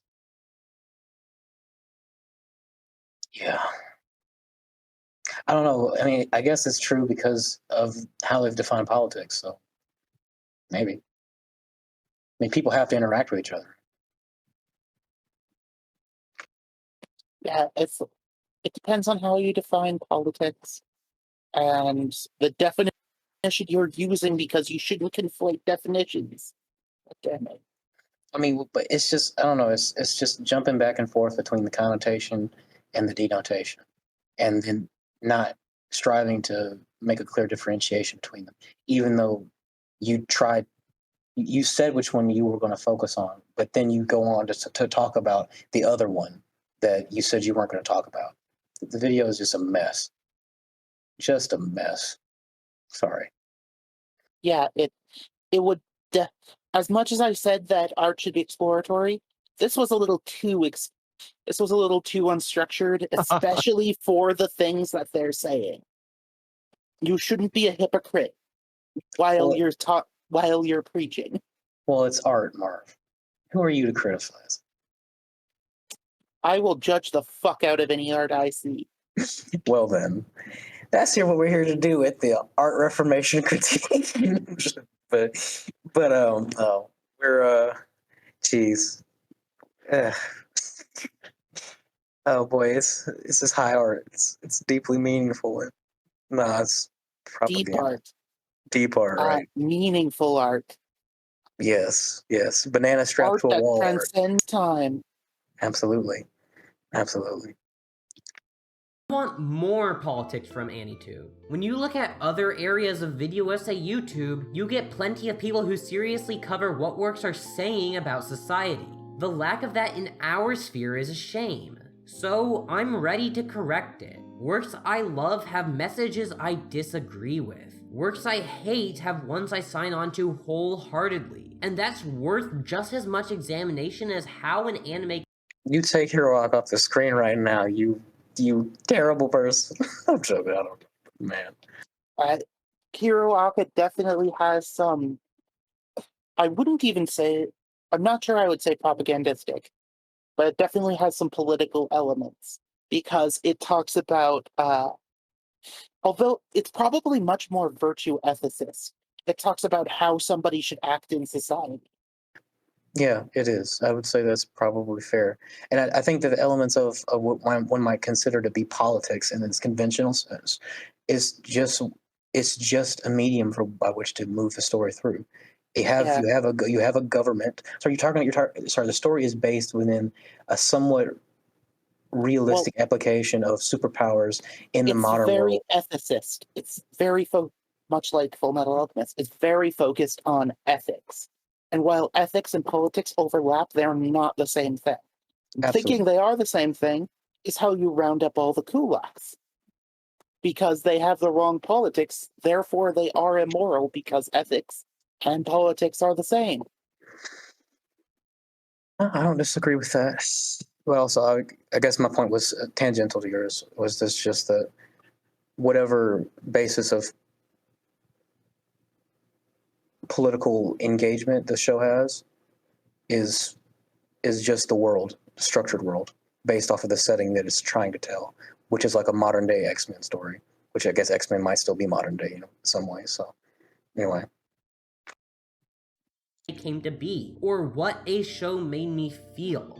Do you want a video on the nature of slavery and isekai? Well, you're gonna get that. Want a video on Lupin III, Kitaro, and how modernizations adapt to new political climates? You'll get that too. Hell, you may even get a video on Planet With and the nature of ideologies, or a deeper look at Princess Principal, though I can't promise either of those. Naturally, it's fine if you don't want that. If you just want to watch my less political videos, then you can continue to do so, as they won't stop. Directly political analysis is only one of many avenues available for me to take, and it— Please stay away from Monogatari. I beg you.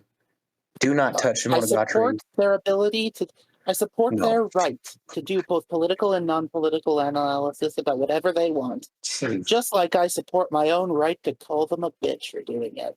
I just, sure, you're free to do it, but man, boy, they already have one, the Devil of Regret, Kambur Suruga. Oh man. Okay, good to know. I like the list of recommended on the side. Kind of gives a feel for what algorithm looks for Zaria here. Lukewarm, the Feds of 50 Shades of Grey. They watched the whole video, apparently. Jordan Peterson, ContraPoints. Okay, all right. And Digibro. Digibro, Basement, and Giga are all the Anatubers, but some left-leaning stuff here.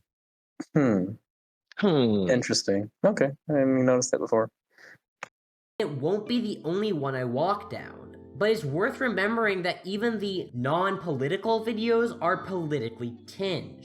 Yuri is notable as a genre because queer relationships are treated differently than straight ones by the society in which they're made. Ikuhara's So, if I recall correctly, Japan has been fairly open on the gay question or the gay issue for quite some time, right? That's a complicated issue. Hold on, go ahead. Okay, so Yuri as a genre, and this is, I just kind of explained this to a bunch of other people in a different Discord yesterday, but like these fictional genre tags in the Japanese culture do not ever really point to real people. These are fictional concepts that are built for fiction. The way the Japanese view relationships and the way they view how things can be portrayed in media are both shaped by very different forces than the West. So you cannot take what is in Japanese media and extrapolate what the culture must be like accurately by using what we know about Western culture and Western media, because they have very different foundations, both culturally and as media. Yeah, so like Yuri, while in, anime, manga, whatever, is about, like romantic relationships between girls, that's not what you would call a lesbian relationship out in the wild or in real life, I guess you could say.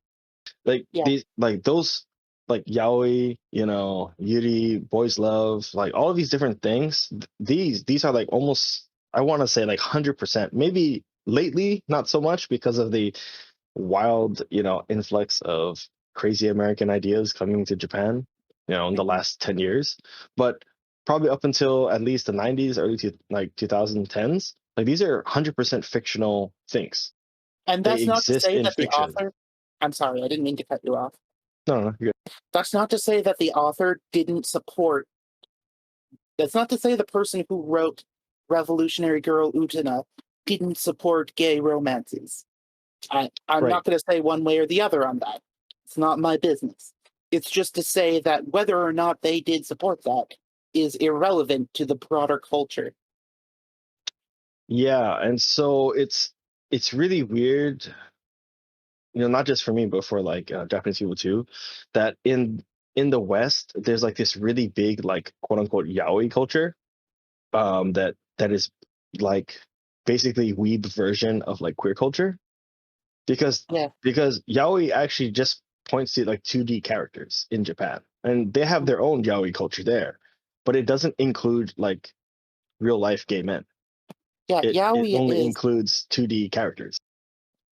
which makes sense because yaoi is not accurate gay representation hashtag. It's female sexual fantasy. Yes, exactly. Okay, I guess maybe. Yeah, I don't know if I was able to accurately Well, I get answer your question. I get what point you're making. I guess general is my knowledge of Japanese openness to. I don't want. I guess what most Westerners. They do. I guess what most Westerners would consider to be sexual degeneracy. I suppose, but I guess more sexual industry is probably a better terminology. So, what the Japanese openness to the sexual industry? Okay, so I kind of veered off in the wrong direction. So basically, okay, so there is a cultural thing that is kind of understood that, like, especially when it comes to girls, not so much with guys, but right. Okay, it's it's like totally fine if in middle school, like girls like have girlfriends. The idea, there's a term for it, and I forgot what it's called, but that's not really seen as being extremely like weird or deviant or whatever. It's actually considered a phase that most girls go through, and the expectation is that by the time they hit high school, they will actually have like a boyfriend instead, or maybe in college they'll have a boyfriend instead.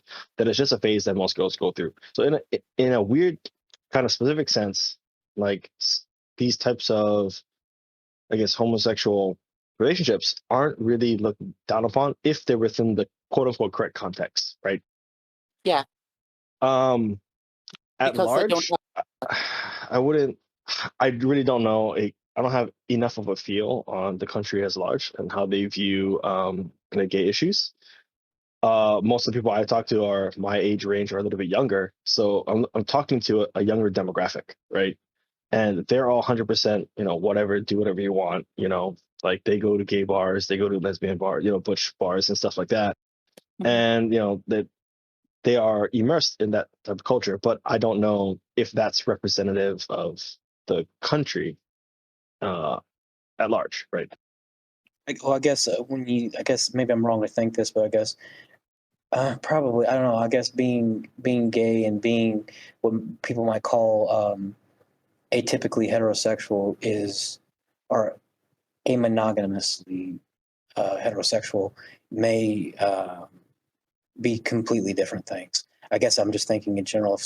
If the culture seems to be rather open to a lot of what people might consider to be lurid heterosexual deviancy, as far as the sex industry is concerned, as far as cheating, I know cheating is very very like serial over there. You're not wrong. Yeah, so it's like I know that about the culture, and so it seems to me it's like why would it have necessarily an intense revulsion towards other forms of sexual intimacy? So Go ahead. So I'm, as far as I know, I'm talking confidently, but with the understanding that I could be off base. Japanese morality is based far more on the works of Confucius than on the works of Moses, if that makes sense. There's much less Judeo-Christian ideology and much more Chinese filial piety. This means that things like sanctity of marriage are less as of a big deal so long as the practical maintenance of the family is maintained. Maintained, and things like making sure that you uphold the holiness of sex is much less important than making sure that sex isn't abused in a way that degrades the family. It's just a very different focus on where the morality is. And that means that there's a lot of incongruencies that don't really make sense in a Western context. But it's just because we've applied our retroactive logical outlook to a very different moral framework than the Japanese have. Yeah, I guess a good way to put it into perspective is the Japanese are also very exposed to the West, so that it's starting to take on more and more post-Christian ideas, so it gets weird. It's floopy. Yeah, but just to kind of paint it in a better picture, I think maybe for them is if a married man in Japan were to cheat on his wife, it would be seen as less bad if he went to a hooker or he went to a massage parlor or he just met up with a girl at a bar and smashed versus actually having a relationship with another person that he starts to like cheat with. Right. Like the second is way worse. Right. Yeah. Because the first is just a sexual transgression while the second is a relationship transgression. Yeah, which would then break the family and that kind of stuff. That's how when I've seen most people talk about this issue, that's what's reflected back, is that there's I guess it's a word incongruency. I guess perhaps just because of my my westernized perspective, but into acts of intimacy such as hand holding and hugging, or even maybe kissing. That's tentative, but mainly hand holding and hugging are seen as has more transgression in it if someone was seen doing that with someone else, other than maybe if someone found out to a like you said, perhaps a soap land or somewhere had intercourse. Okay, that's probably a fair point. I do understand that the familial structure is quite important to Japan, so I do understand that there may be some degree of just different value systems as far as that's concerned. I'm not aware if that's established within Confucius, as Mark just said.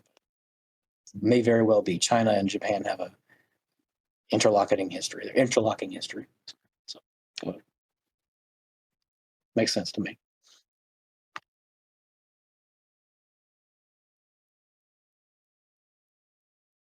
So I do. I suppose how does that necessarily link back to the gay thing?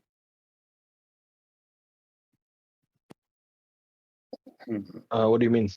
It links to the gay thing in that sexual transgression is not seen as big a deal as relationship transgression. Well, and the big gay is usually seen as inherently a sexual transgression, regardless of whether or not that's accurate.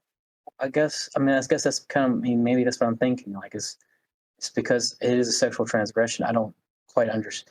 Well, it's not. That doesn't mean that the Japanese are all okay with the big gay. It just means that they're less against it than in some other contexts. Also, there are more historical precedents for the big gay being seen as more normal than are often found in the West. So that's my stance. That's all I have to say, guys. Okay, I'm just thinking about it, but we don't need to be held up because of that. Anime are all about political questions. A video on a company ruining a beloved franchise only makes sense in the framework of capitalism. And hell, nearly all media in our society is made for sale. It all comes back to our dominant. Wrong. There are many, many circumstances in which a quote unquote company in this use referred to as a group of human beings working towards a specific goal would ruin a beloved franchise. Capitalism is not the only one. It's not even the most likely one. In fact, I would say that capitalism is the one that provides the greatest incentive for a group of people not to ruin a beloved I don't want to say intellectual property because hashtag IP bad. I will say a beloved story and satellite stories around the core story. There are lots of motivations for, say, a socialist to do what many people might consider ruining of that work, or, say, a monarchist to turn it into propaganda for their preferred heir. Saying it only makes sense in a capitalist world is something only somebody highly educated in the high art of Marxism would believe.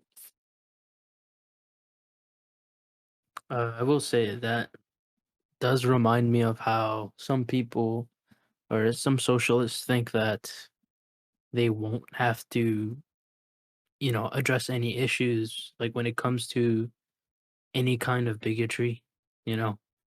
Yeah. When the socialist utopia comes, as if that alone is going to uh that alone is going to wipe out all the racists and homophobes and Yeah, transphobes, right? Like that's it's silly. utopian thinking. No, I'm not saying all of them are utopians. When I say that, you'll know.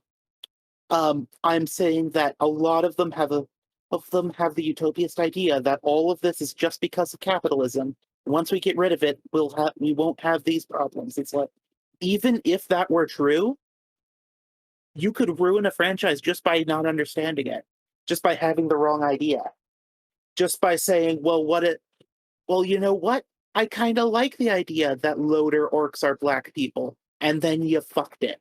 You fucked it. There are infinite ways to fuck up a piece of art. So saying that destroying a beloved franchise only works as a story in capitalism, no.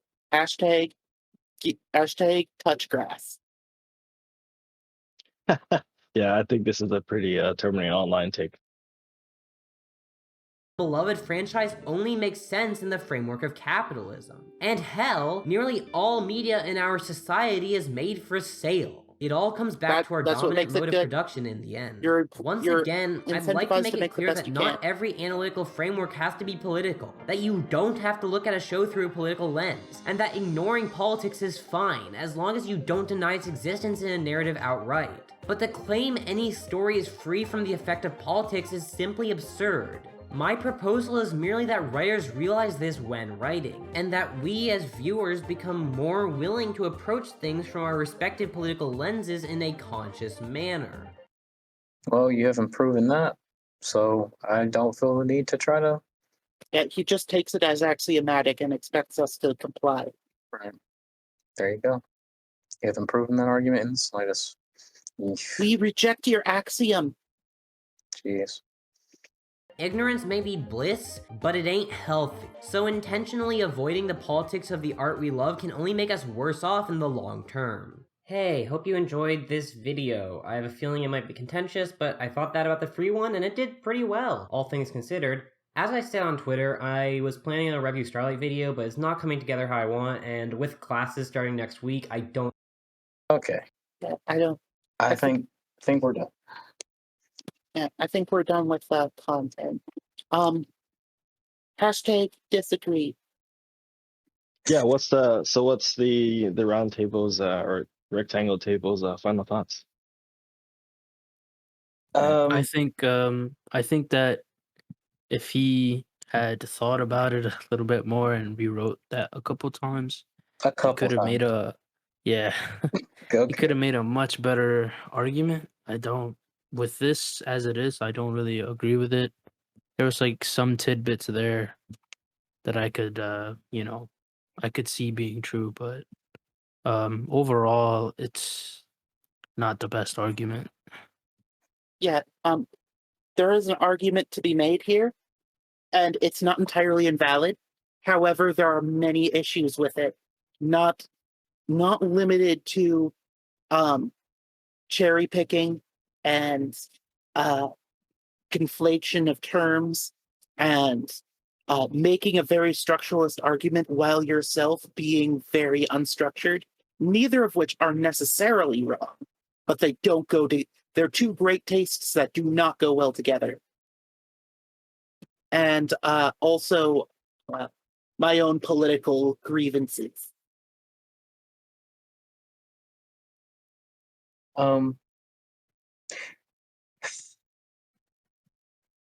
I think I'll try to keep it just within the realm of just a critique. It's like, look, if you're going to try to make a video like this, you need to strive to be as clear as possible when you're trying to speak to your audience, you're trying to speak to people, and that means defining your terms and understanding the ways in which your terms are going to be used, typically by your audience or by people who listen to your video. Don't use a terminology and then reduce it to its absolute most general form, and then say that, this is the working definition I'm going to use just to subvert how you're going to use that terminology for your arguments that you make throughout the video. So it's just like this video functionally just fails to me as an argument. It's just terrible. You don't prove anything that you end up trying to set out to prove, and you make a lot of assumptions and a lot of journalism. Yeah. And so it's just terribly structured.